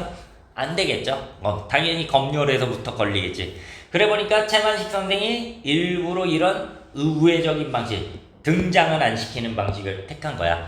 이게 마치 뭐 같냐면 니네 둘리 알지? 둘리. 김수정 선생이 이제 아기공룡 둘리를 연재한 게 1983년부터인데 1983년이면 대통령이 누굽니까? 뻐꺼 대머리. 전두환이죠. 그래서 이제 당시에 니네가 둘리 만화, 니네 둘리 만화 본 적 있니? 거기 보면 이제 둘리랑 도우너 이런 애들이 고길동한테 개이잖아. 근데 처음에 김수정 작가가 그거를 이제 초안을 가져갔을 때 검열이 걸렸어. 왜? 애들이 어른한테 대든다고. 그게 걸려버리는 거야. 그래갖고 이제 김수정 작가가 이게 그 둘리에서 포인트가 애들이 그 고길동이랑 티격태격 하는 건데 그거를 못하게 해. 그래갖고 그러면은 동물이 하면 되나? 해갖고 주인공을 공룡, 외계인 이렇게 설정을 한 거야. 그리고 설정상 둘리랑 도우너가 고길동보다 나이가 많아요. 둘리는 그 공룡 시대에 태어났으니까 당연히 많을 거고, 도우너는 예수랑 나이가 같아. 그러니까 도우너는 올해 2026살이 되는 거야. 그래 버리니까 그게 또 검열을 통과했는데 캐릭터가 또 동물이고 외계인이니까 애들 취향이 맞아갖고, 그게 아이러니하게도 그 독재의 그 야만이 명작을 이제 만들어낸 거죠. 그래서 이 작품에서도 그런 검열을 피하기 위해 긍정적 인물을 등장을 못 시키는데, 그게 또 이 작품에서 묘미가 된 거지. 지금 왜 피나? 네. 괜찮아? 네. 휴지 필요하면 자, 있어. 아프면 얘기해. 그 밤에 그 너무 보지 마. 알겠지? 자, 그래서 소제목에서도 문제를 많이 내지만 요 본문에서도 문제를 많이 냅니다. 진나라를 망하게 할 자 호, 이걸 진시황은 오랑캐라는 뜻으로 잘못 알아들었지만, 그래서 변방을 막으려고 만리장성을 쌓았지만, 그는 진나라를 망하게 하는 자가 오랑캐가 아니라 자기 아들이라는 사실을 보지 못하고 죽었으니 오히려 다행이었다고 행복이라 하겠습니다. 그런데 이게 누구를 겨냥해서 하는 말이야? 윤직원을 겨냥한 거죠. 진시황은 자기 아들 때문에 망하는 꼴을 못 봤으니까 그나마 속이 덜 터졌겠죠. 그런데 윤직원, 너는 네 손자 때문에 네가 망하는 걸 보게 됐지. 그러니까 고소하다라고 또 놀리는 거죠. 무슨 말인지 알겠죠? 자, 비꼬고 놀리고 있어요. 그런데 그거를 이제 슬쩍슬쩍 또 편들어주는 척하면서, 요새 말로 하면 그 이런 거를 이제 위롱이라고 하지. 위로하는 척 조롱한다고. 그러고 있는 거지. 자, 됐나요? 정리하면서 사회주의라지. 윤직원 영감은 사뭇 사람을 아무나 하나 잡아먹을 듯 짐승처럼 집이 떠나게 큰 소리로 포효. 역시 사자, 호랑이 이런 애들이 포효하는 거잖아. 계속 이제 얘는 짐승이다, 시야화하고 격화시켜. 그놈이 사회주의를 얻으니 그게 참말이야? 참말이요? 거기 그놈이 작년 여름방학에 나왔을 때부터 그런 기미가 좀 배긴 했어요. 그러면은 참말이구나. 그러면은 참말이야. 윤직원 영감은 이마로 얼굴로 땀이 방울방울 배어오릅니다. 그런 처죽일 놈이, 깎아 죽여도 아깝지 않을 놈이 자기 손자인데 그 깎아 죽인다니. 이게 무슨 할아버지가 할 소리입니까? 그놈이 경찰서장 하라니께로 생판 사회주의 하다가 됐다 경찰서에 잡혀? 오사육시를 할 놈이. 오사육시, 자기 손자인데 육시가 뭐냐면은 그 죄 지은 사람을 죽여. 그러고서 시체를 또 꺼내갖고 목을 자른다라는 거야. 그러니까 이게 할아버지가 적어도 손자한테 할 욕은 아니죠. 그런데 얘는 하죠. 왜? 얘는 천박하고 손자보다는 자기가 중요한 놈이니까. 자, 그래서 비속어를 통해 이 윤직원이 얼마나 천박한 인물인지를 보여줍니다. 그놈이 그게 어디 당한 곳이라고 지가 사회주의를요. 부잣놈의 자식이 무엇이 느껴서 불황당패에 들어. 자, 얘가 이제 사회주의를 겁나 싫어하긴 하는데 정작 사회주의가 뭔지 몰라. 그냥 얘가 알고 있는 사회주의는 그거야. 그냥 모두가 이제 평등하게 갖는다라고 이제 막연히 이제 사람들이 알잖아. 그러니까 그게 얘 입장에서는 뭘로 받아들여? 자기 같은 부자한테 돈 뺏어서 가난한 놈들한테 나눠주는 강도로 보이는 거야. 뭔 말인지 알겠지? 자, 아무도 숨도 크게 쉬지 못하고 고개를 떨어뜨리고 섰기 아니면 앉았을 뿐 윤직원 영감이 잠깐 말을 그치자 방안은 쥐죽은 듯 조용합니다. 자, 넘어가기 전에 선생님이 일부러 이런 걸 괜히 하는 게 아닙니다. 이 소리가 계속 반복되죠. 그래 보니까 니네도 이제 수업하면서 듣기 싫고, 이게 뭐냐, 다 의도한 바입니다. 아까 얘기했던 장면의 확장, 장면의 극대화야. 사실 이 대목도 그냥 종아기가 자기가 싫어하는 사회주의로 잡혀갔다는 걸 안 윤직원은 분노했다 하면 끝날 거 아니야. 그런데 그거를 비슷한 대사를 계속 반복하고 윤직원의 반응도 디테일하게 묘사하면서 반복을 해. 그래서 이 대목을 일부러 길게 늘려놓는 거죠. 그래서 윤직원을 왜 이렇게 극대화시켜? 이게 물론 판소리의 영향도 영향이지만 더 길게 조롱하라는 거지. 원래 아까도 얘기했지만 그 판소리에서도 전통적으로 이렇게 장면을 확장시키는 게 인기 있는 구절이란 말이야. 그 왜 인기가 있겠어? 당시 독자 청중들한테 쾌감을 줬을 거 아니야. 즐겁겠죠. 그래서 춘향전에서도 탐관오리들 때려잡는 지배층들 응징하는 그 대목이 이제 길어지는 거지. 혹은 흥부가에서는 흥부가 박타서 부자 되고 보물 나오는 대목, 이런 게 길어지는 거야. 사람들 기대를 충족하기 위해 독자들이 이 부분을 제일 신나하겠다, 이 부분에서 독자가 제일 통쾌하겠다, 그 부분을 확장을 시켜서 길게 조롱을 해요. 자, 오죽이나 좋은 세상이요, 오죽이나. 얘 입장에선 일제강점기가 태평천하 피스죠. 왜?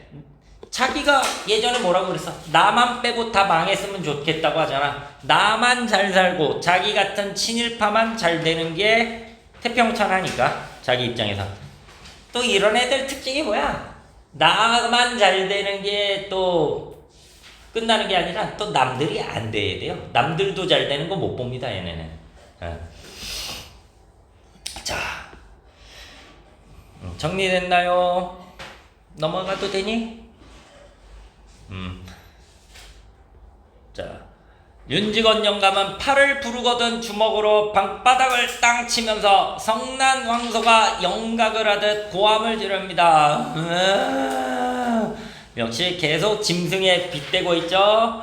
화적배에 있느냐? 불황당 같은 수령들이 있더냐? 그러니까 얘는 일제강점기 전이 살기가 싫었던 거야. 그때는 치안도 안 좋았고 일본 놈들이 자기 안 지켜줬다. 재산이 이때야 도적놈의 것이고 목숨은 파리 목숨 같던 말세는 다 지나가고, 자 봐라, 거리거리 순사요, 골골마다 공명한 정사. 일본 놈들이 이제 정치를 공평하게 한다. 오죽이나 좋은 세상이요, 남은 수십만 명 동병을 이어서 우리 조선놈 보호해주니 오죽이나 고마운 세상이요. 그러니까 얘는 일본 놈들이 우리나라 점령하려고 군인들을 이제 수십만 명 동원을 했잖아. 그걸 저 고마운 일본이 굳이 또 자기네 이제 젊은 아까운 목숨 이런 거 움직여갖고 우리를 보호해주니까 고맙다고 생각을 하는 거지. 왜? 얘는 친일파니까 보호를 받죠. 자, 오로지 나라가 망하든 뭐든 나만 잘 살면 된다라는 거죠. 자, 제겁지지고 앉아서 편안하게 살 태평세상, 이걸 태평천하라고 하는 것이요, 태평천하. 자, 이제 아이러니, 제목 자체가 반어법인데 알고 보니까 이게 윤직원이 하는 말이네요. 얼마나 윤직원이 잘못된, 왜곡된 역사의식, 민족의식을 가졌는지를 보여주는 거죠. 자, 그런 지점에서 이 작품 길긴 한데 보기 같은 걸로 좀 외부 지문을 끌어들이고는 하는 편이야. 앞서 얘기했듯이 멀리 갈 것 없이 최만식 소설에서도 이런 기회주의적 인물들은 얼마든지 많이 등장을 해. 그리고 아무래도 니네 뒤에 있는 학습활동에 있는 게 그 유명한 껍빛단니. 껍빛단니 읽어봤니? 껍빛단니 얘 뭐야? 얘는 한술 더 뜬 놈이지. 일제강점기에 친일하다가 북한을 이북을 이제 소련이 점령하니까 소련에 붙었다가 6.25 전쟁 때 남한에 기어 내려와서 그때부터 남한에서는 이제 미국, 친미, 친일, 친소, 친미 이제 트러블이죠.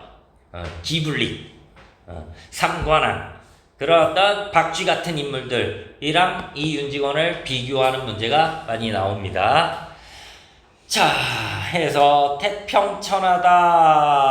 이게 이제 태평천하라는 표현 자체가 반어기도 하고 이제 서술자도 중간중간에 반어적 표현을 사용을 해요. 자, 여기 봅시다. 이제 아까 얘기했듯이 서술자가 처음에 말 꺼낼 때 보면 윤직원을 이제 띄워주는 것처럼 표현을 하다가 나 뒤에 가서는 계속 까지. 그렇게 이제 겉으로만 긍정인 듯 그리면서 거짓의 긍정의 태도를 취해서 오히려 그를 조롱하고 경멸하는 효과를 극대화하고 있다.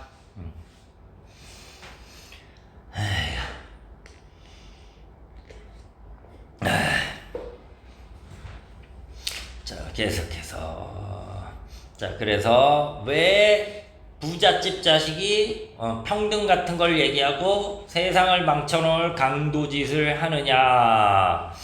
자, 땅바닥을 치면서 벌떡 일어납니다. 그 몸짓이 어떻게도 요란스럽고 괄괄한지 방금 지랄 발광이 되는가 싶습니다. 일부러 워딩 세게 가져가는 거야.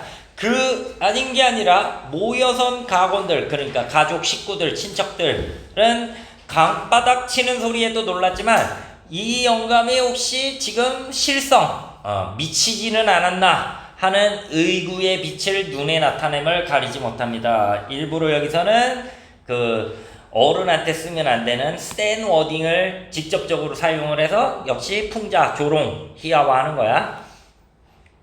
자, 착착 깎아 죽일 놈, 그러면 내가 핀지어여서 100년 징역을 살리려고 할 걸. 징역.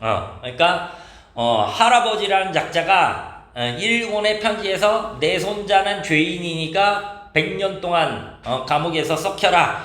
100년 징역 살리려고 할 때요. 뭐냐, 그놈을 삼천석거리는 직분해여 주려고 했는데 뭐냐, 그놈 삼천석거리를 톡톡 팔아서 경찰서에다가 사회주의 하는 놈 잡아가두는 경찰서에다가 죽어버릴 거야. 죽일 놈이라고 얘기하는데, 자, 당시에 이제 엄청난 부자의 기준이 천석군이죠. 그러니까 논밭에서 1년 소출이 1000석이 나올 정도로 땅을 갖고 있으면은 오늘날로 치면 이제 백만장자인 거야. 물론 그 위에 만석군이 있는데 만석군은 이제 진짜로 이제 뭐 이재용 그 급이 되는 거고. 그런데 지금 얘가 손자한테 유산으로 3000석을 생각하고 있었다라는 거잖아. 그러니까 얘도 어마어마한 부자였던 건데 이 재산이 이제 친일을 해서 모은 재산이라는 거죠. 자, 아무튼 손자한테 계속 비속어를 사용하면서 윤직원이 얼마나 천박한 인물인지 보여주고, 자, 5번째 아이러니. 이렇게 나쁜 놈이 착한 놈을 계속 비난하니까 우리 입장에서는 이건 뭔가 이상한데 하는 느낌을 받게 되죠. 자, 뭔 말인지 이해 갔나요? 자, 마지막에 죽일 놈 소리는 차라리 울음소리에 가깝습니다. 이태평천에 쿵쿵 발을 구르고 갑자기 뛰어나가기 시작했어요. 마루로 나가고 꿇어앉았던 윤조사 종수도 따라 일어섭니다. 그러면 만석군의 집자식이 세상 망쳐놓을 사회주의 불황답대에 참석을요. 죽일 놈! 연애 부르짖는 죽일놈 소리가 차차로 사랑께로 멀리 사라집니다. 그러나 몹시 싸나운 그 표효가 뒤에 쳐져 있는 가족들의 귀에는 어쩐지 암담한 영혼, 망했구나, 우리 집안은 좁됐구나 스며들어 가득히 어두운 얼굴을 면면상고는 서로 바라본다는 거야. 할 말을 잃고서 말할 바를 잊고 유구무원, 입이 있어도 할 말이 없다. 그런데 보통 유구무원은 변명의 여지가 없을 때 좀 쓰기는 해. 망연자실, 너무나 이제 벙쪄갖고 어찌할 바를 모르는 거죠. 자, 몸둘 곳을 둘러보게 합니다. 몸둘 바를 모르고 있어. 마치 장수의 죽음을 만난 쫄병들처럼 이제 윤직원을 장수에 비유하고 나머지 가족들을 쫄병에 비유하면서 여기서 소설이 딱 끝나. 그러니까 얘가 진짜로 망했는지 안 망했는지는 열어놓는 거죠. 윤직원의 집안의 몰락을 암시하면서 이제 독자의 호기심, 궁금증을 유발하고 여운을 형성하면서 마무리가 됩니다. 여운 형성, 독자의 궁금증, 호기심 유도, 열린 결말의 효과죠.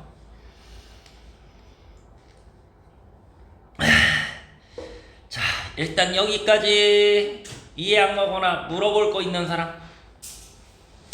태평천하든 뭐 판소리 문체든 아이러니든 질문할 거 없나요?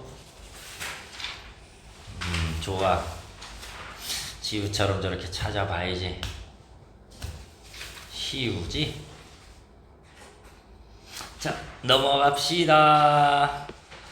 학습활동. 이 작품도 3대기 구조입니다. 이제 우리 이번에 3대기 구조 뭐 배웠지?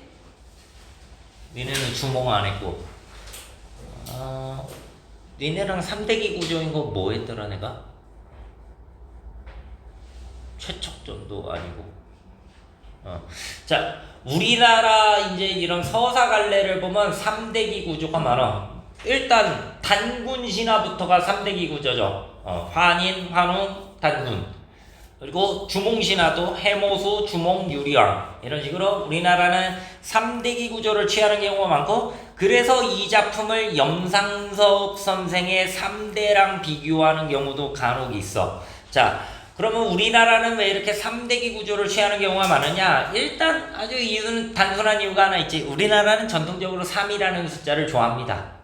그리고 또 그게 뭐야? 3대를 다루게 되면 뭐 요새야 이제 뭐 장가 늦게 가고 하지만 보통 옛날에 3대면은 이제 100년 정도가 된다고. 그러면 한 세계의 어떤 흐름과 변화를 보여줄 수가 있겠지. 그러면서 세대 간의 어떤 갈등과 세대 차이를 보여주기도 쉽고 시대의 변화를 드러내기도 쉽다.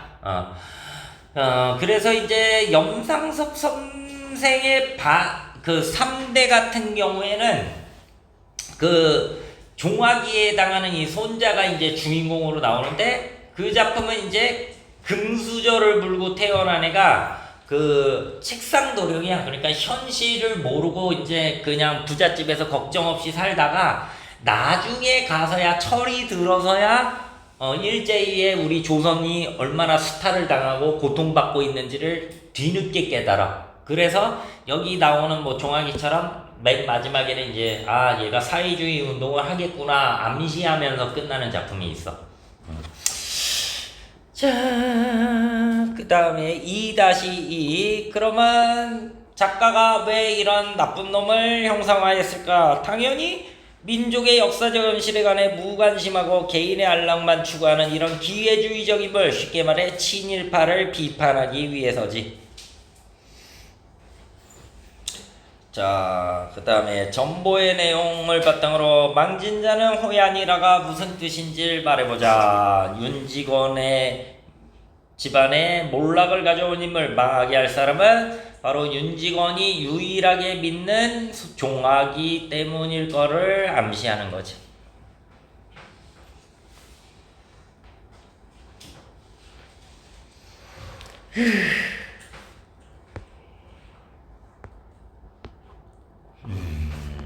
자, 요거는 중요하니까 계속해서 나오겠죠. 편집점, 방언어법, 인물들의 방언과 비속어 여기에 빠져있지만 경박한 경어체. 자, 편집자의 누평을 사용하여 작가의 의도대로 인물을 비판한다. 요런 말 조심해야 된다. 공부할 때 작가가 직접 목소리를 내는 게 아니야. 서술자를 통해서 작가의 의도를 드러내는 거지. 자, 그리고 반어적 의도의 표현을 활용하여 인물을 비꼬고 풍자하고 방언을 사용해서 인물의 면모를 사실적으로 구체적으로 보여주고 비속어를 구사하는 인물의 모습을 통해 인물이 얼마나 천박한가 보여주고. 우리가 이제 본의 아니게 배웠지만 어느 날 고공을 나오면서 보면 시적화자가 괜히 만만한 사람한테만 욕하잖아. 그를 통해서 시적화자의 그 비겁함을 보여준 것처럼 손자한테 쌍욕하는 윤직원을 보여줌으로써 굉장히 천박하고 뭐 손자고 자식이고 자기가 제일인 사람이구나. 자, 그 밑에 이제 그 유명한 껍빗단입니다. 이제 해방이 됐어. 그래서 이제 북한 쪽에 소련이 이제 들어온 거야.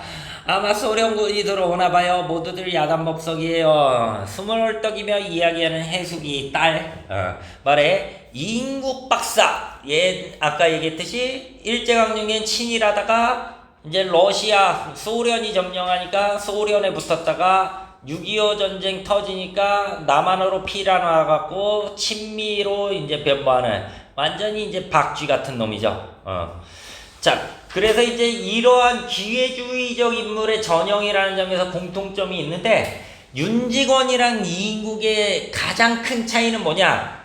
윤직원은 겁나 무식한 놈이잖아. 얘는 그래도 박사, 의사야. 실력도 좋아. 자, 여론할제 라디오에서 오늘 입성 예정이라고 했으니 이제 정말 오는가 보다 싶었다. 그러니까 얘는 해방이 된 이후로 자기가 친일파니까 세상이 어떻게 돌아가나 민감하게 이제 뉴스를 듣고 있었던 거지. 해숙이 내려간 뒤에도 이인국 박사는 한참 동안 아무 거동을 못하고 바깥쪽을 내다보다가 뭔가 생각이 깜짝 난 거야. 그래서 이제 벽장을 열어서 안에 숨겨놓던 액자를 꺼냅니다. 그 뭐냐, 국어 상용의 가.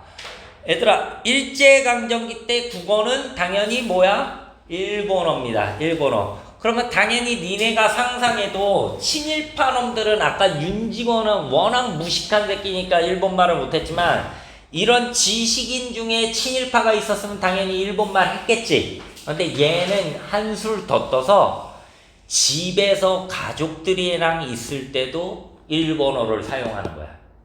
뼛속까지 친일인 거죠. 그리고 자기 자식들도 친일파로 키워내려고 했던 거야. 자, 그러면은 일본 놈들 입장에서 얼마나 예뻐. 왜냐면 일본 놈들이 30년대 말부터 어떤 정책을 펼쳐?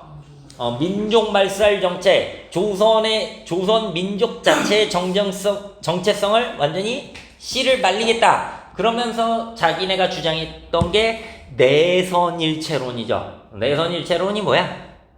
일본이랑 조선이 원래 한민족이었다는 개소리잖아. 그래 버리니까 당연히 조선인이 나서서 이렇게 일본어를 사용하면 일본 놈들 입장에선 예쁘죠. 자, 그래서 얘가 해방이 되니까 친일 행각을 숨겨야 되잖아. 그럼에도 불구하고 미련이 남아서 이거를 옷장 안에 짱 박아놨다가 이제 소련군 내려와서 그러면 북한이 우리나라보다 잘한 게 딱 하나 있어. 그게 뭐냐면 해방되자마자 친일파들 다 잡아갖고 싹 잡아 죽였어. 그러니까 얘는 만약에 이런 거 집에서 발견돼? 그럼 이제 죽잖아. 그래갖고 이것부터 꺼내갖고 찢어버리는 거야. 자, 그러면서도 이 종이장 하나만 해도 일본인과의 교제에 있어 얼마나 떳떳한 구실을 할 수 있었던 거니까. 뭐 일본 놈들 입장에서 이거 딱 보여주면 얘는 진짜 뼛속까지 친일파네, 우리 편이네. 자, 야릇한 미련 같은 것이 섬광처럼 머릿속을 스쳐갔다. 여기서 미련은 뭐냐? 그래도 내가 일제강점기 때 누렸던 그 권력과 이익, 그리고 얘는 그 생각도 했을 거야. 진짜 끝난 건가? 왜냐면은 일본 놈들이 해방되고 지네 나라로 돌아갈 때 뭐라고 그래? 반드시 20년 안에 돌아온다고 그랬어, 걔네는. 왜냐면 당시에 걔네는 기고만장했던 게 러일 전쟁 다 질 거라고 했는데 이겼지. 청일 전쟁 다 질 거라고 했는데 이겼지. 세상 무서운 게 없었던 거지. 우리 반면에 조선이야 뭐 당시에 우리나라 뭐 니네 알다시피 뭐 소똥이나 말리고 뭐 그러고 있었잖아.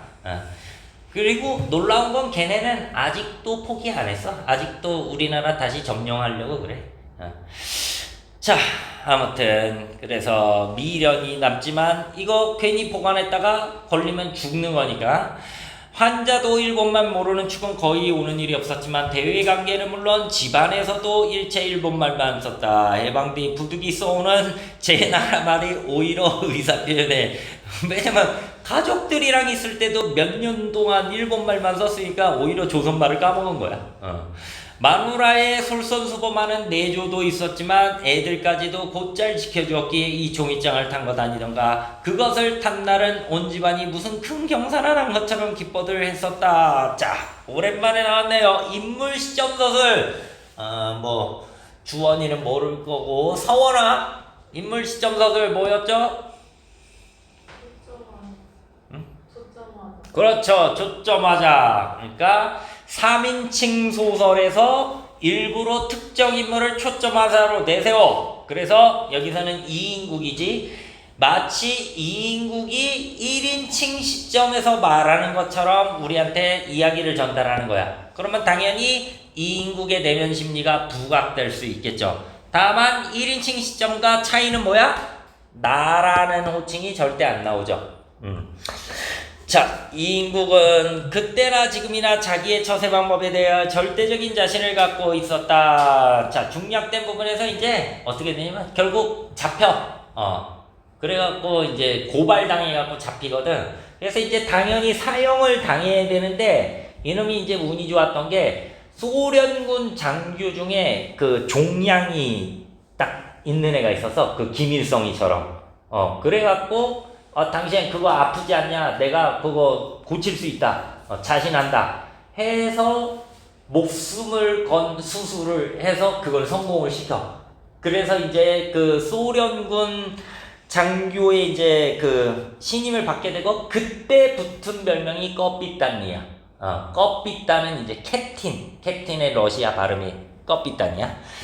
그러다가 이제 러시아 세상이 됐으니까 자기 아들한테 가서 한다는 소리가 너 러시아어 공부 열심히 해라. 왜? 이제는 소련 세상이라고 생각한 거지. 내가 친일파 했듯이 너는 이제 친러파가 돼야 된다. 그래갖고 이것 때문에 자기 아들이 죽거든. 근데 얘는 그거에 대해서 별로 슬퍼하지도 않아. 자, 아들은 갑자기 튀어나온 아버지의 말에 의아를 느끼며 반문했다. 야, 원시가 별 수 없다. 내정 때는 그래도 일본말이 출세를 하게 있고 이제는 노어가 또 판을 치지 않니. 고기가 물을 떠나서 살 수 없는 바야. 그 물 속에서 적응을 해야 된다. 너 빨리 러시아 말 배워서 나처럼 친일파처럼 너도 박쥐처럼 살아라. 자, 그래요. 그래서 이제 두 작품 다 이렇게 나라가 어떻게 되든 민족이 어떻게 되든 내 개인의 영달 이것만 이제 추구했던 기회주의적 인물을 풍자한다는 공통점이 있습니다.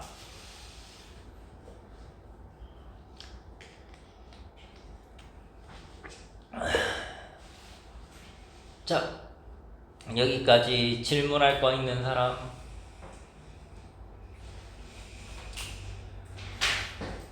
지혜 질문할 거 없어? 그래요. 그러면은 아이고 힘들다. 좀 쉬었다 하자.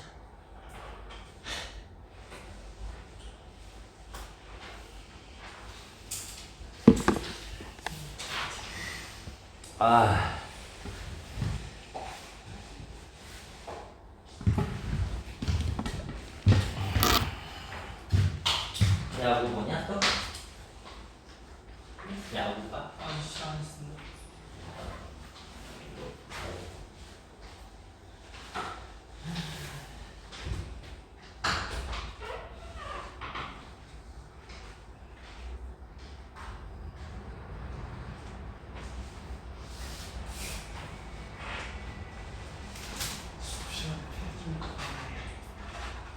그만하라. 수업 시간에 패드 좀 그만하라. 알았어.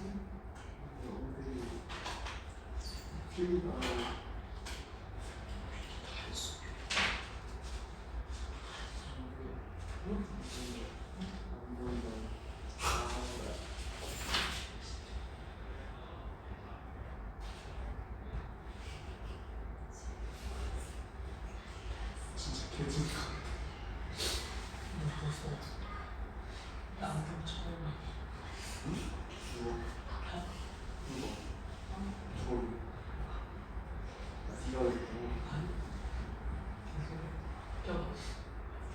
계속 그 정도야? 내가 분명 이상하고 싶어.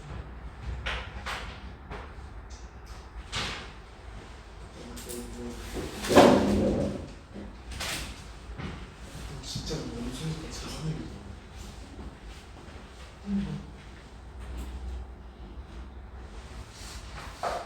수학 50점이? 스킨 20점이야. 원숭이가 잘해. 이거 이거 제가 어떻게 요즘 60점을 넘으셨지?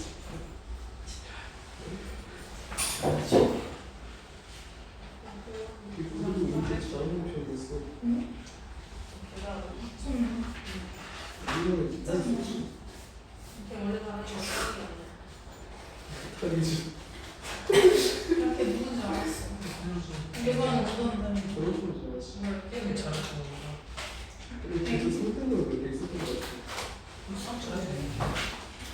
근데 이거는 아, 나 이만대랑 동급이랑 되게 낮추거든. 이만. 이만대랑 동급이랑 되게 낮았어.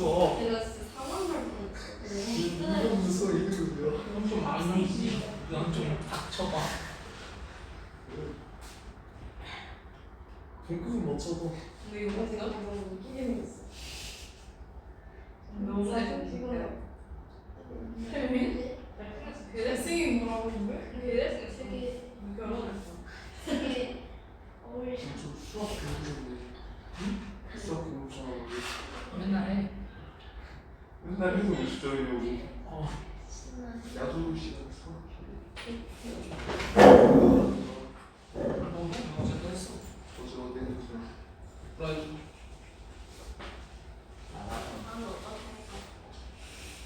저 이거 뭐하냐?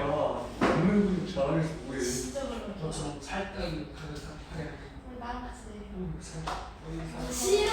정말 물 싫어. 자신이야? 몰라. 작게라니. 난 10분도 일하는데 아니야. 같이 쉬고. 확실히 운동하는데 나랑 비슷한 거 싶어. 나 운동 안 하고. 진짜 너 몇 주 했는데? 그럴 때는 내 추억을 그것도 무시나? 개소리를 하는 거야.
집에서 너무 많아. 근데 좋아. 내가 써봤어. 먹긴 해. 무슨 상황이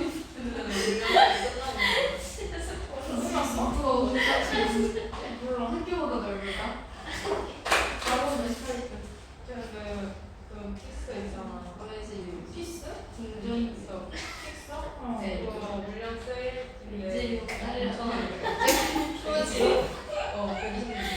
근데 쿠팡에서 120ml가 16,000원이었어. 아니 올렸어요. 이거. 내가 소내추럴 소내추럴 무장했어. 오늘? 베이스 프랩도 소내추럴 쓰고 픽스도 소내추럴 쓰고. 그래서 눈 보정하는 것도 소내추럴. 비정. 소내추럴이 제일 좋은 것 같은데. 따라가. 야, 알아. 화장실 가고 싶어.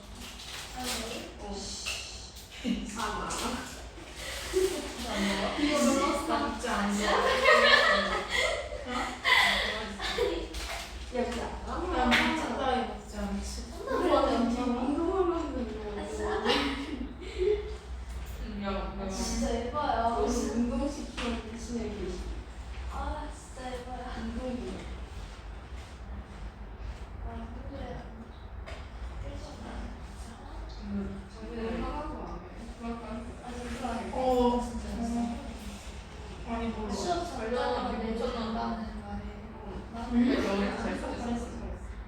되게 지금이지, 지금. 잘했어. 근데 다 보면 알아. 머리 진짜. 27개가 거북이 나오는데 닮았어. 뭔다는 게 어디? 그거를 잘못을 했는데 이러면? 나 지금 아니야. 솔직히 바보.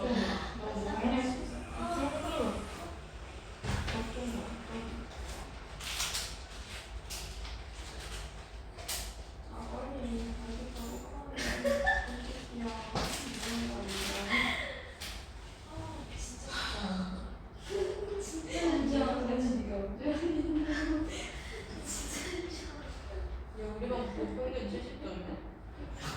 뭐 이거 사? 너무네. 오늘 집까지 걸어간 거. 뭐야, 이거. 아니야 근데 우리 반에서 잘. 진짜 우리 반 몰라. 그럼 오늘도 진짜. 근데 우리 반은 1등이야. 안 했어. 진짜로? 응. 한거 진짜 그거 다 알고. 우리 집에서 뭐 내신? 어. 걸어갈 때 그때 압도적 1위. 우리 집 40분이나 걸리네. 네가 얼마나 쳤지? 근데 아니, 사실 아니, 많이 태우고 아니, 서울 거 같았지. 아니 나 근데 나 그건 빨라 애들이랑 자기가 가르치는 거 아니야? 왜 천실이었나? 빨라 치는 거야? 거긴 해. 아니야. 걔네랑 비교를 했을 때 우리 반 가 야, 우리가 진짜 공부하는 엄마 못해. 남자애들 공부 안 하는 한 명은 얼마나 되는 거야? 나 빠르게 아, 한 명. 포기하는 정도면 우리는 한 명. 누구냐 알고 봤어?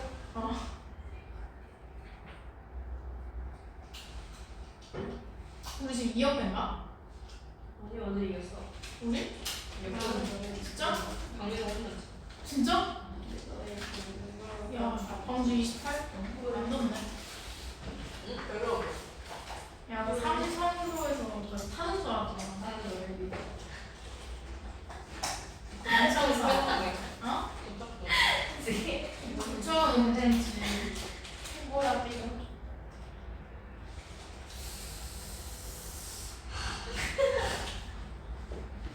근데 뭔 공부를 해야 될지 모르겠어. 나 아무것도 시작 안 했다. 근데 난 너랑 빠른 나는 내일 똑같은 걸 했고 있어. 초등학교.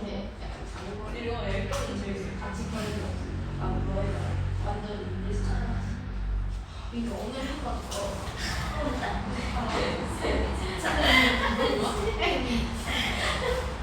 아 근데 내가 만약에 너네 집 거기에 살아 그럼 나랑 하면 부러워. 나는 공부 때문에 가는 게 아니라 집에 가서 내가 뭐 먹어가지고. 나는 먹을 거만. 엄마 뭐해 아 뭐해 지지 요즘 평소에 이런 거안 듣다 보니까 아예 안 거. 1도 안 거. 이런 쓰레기도 먹고. 쓰레기는 아니야. 언제지? 언제야? 왜 쓰레기 맞아? 아니야. 나도 저는 나 처음 본다는데. 비슷하다고 너몇 반인지 알아? 나 3반. 아니지. 아씨. 아니 그렇게 나쁘지 않아. 우리 반 목요일이 안 들어. 저기 너무 힘들어서. 아니 그렇게 솔직히. 난 힘든 줄 알았지. 5분씩 못 나 근데 안 와. 지금 퇴사 안 하는 거야. 채영 씨가 애들 뭐 스타벅이 재밌는 거 퇴사 안 하는 거야. 내가 찾아본 거 없어. 너랑 나랑 실력이 패는 진짜 진짜 난 나랑 만난 사람 있으면 진짜 계속 할 수 있어.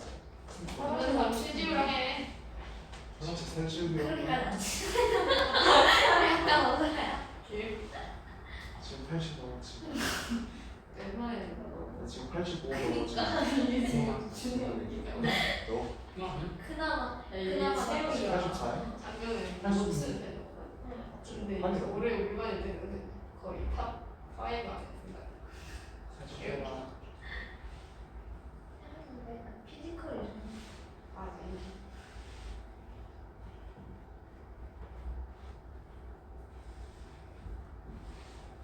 세영이 강아지 진짜 귀여워.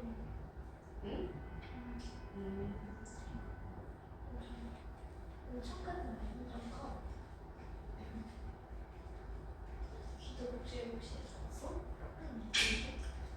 같은 아까 대학. 돼지고추? 17. 귀엽게 몇 층? 10.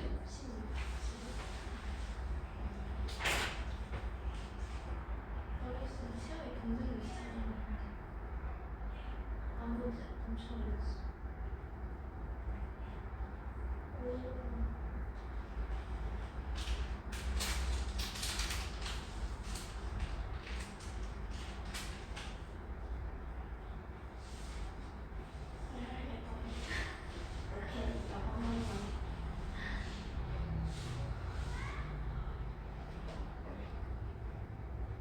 보는 거 있어.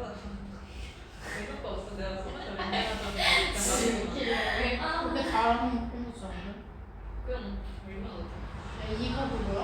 도끼 도끼? 그런데 오늘 할게요. 공부 잘하고.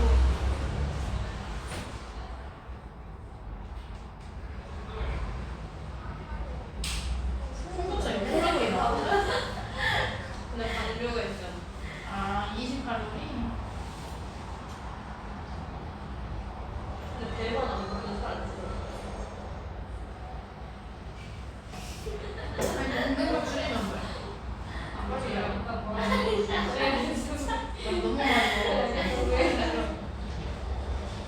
아, 나 요즘 다시 쪘어. 한 2kg 쪘어. 너무 잘 먹어. 나 급증 흑발. 조금만 먹어도 돼. 조금만 먹으면 나 머리가 조금만 안 먹어. 근데 평소에 안 먹을 수 없어.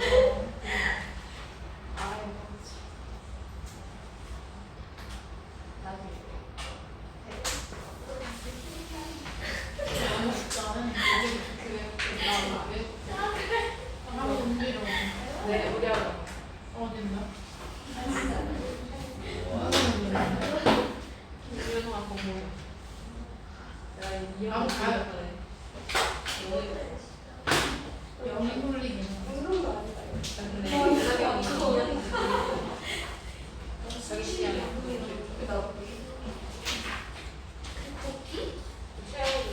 몇 킬로지 지금? 미안해. 얘 뭐야? 같은 사람인데?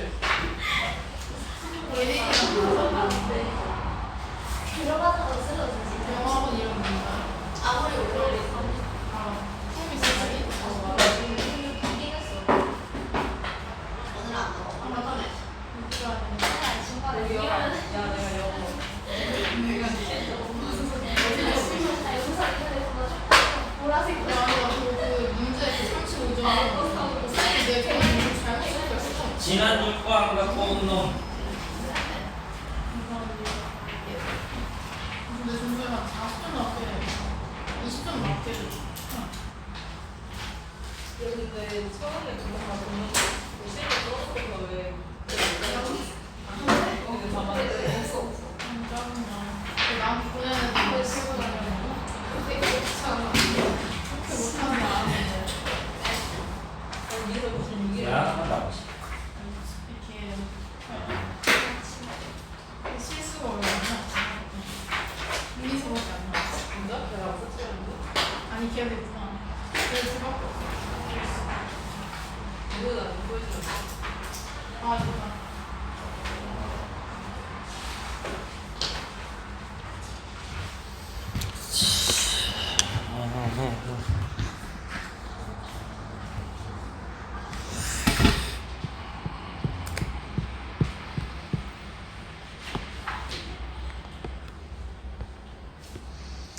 그러면 지금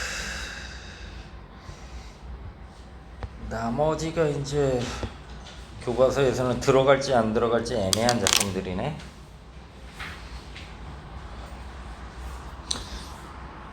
그럼 일단 녹화를 여기까지 하고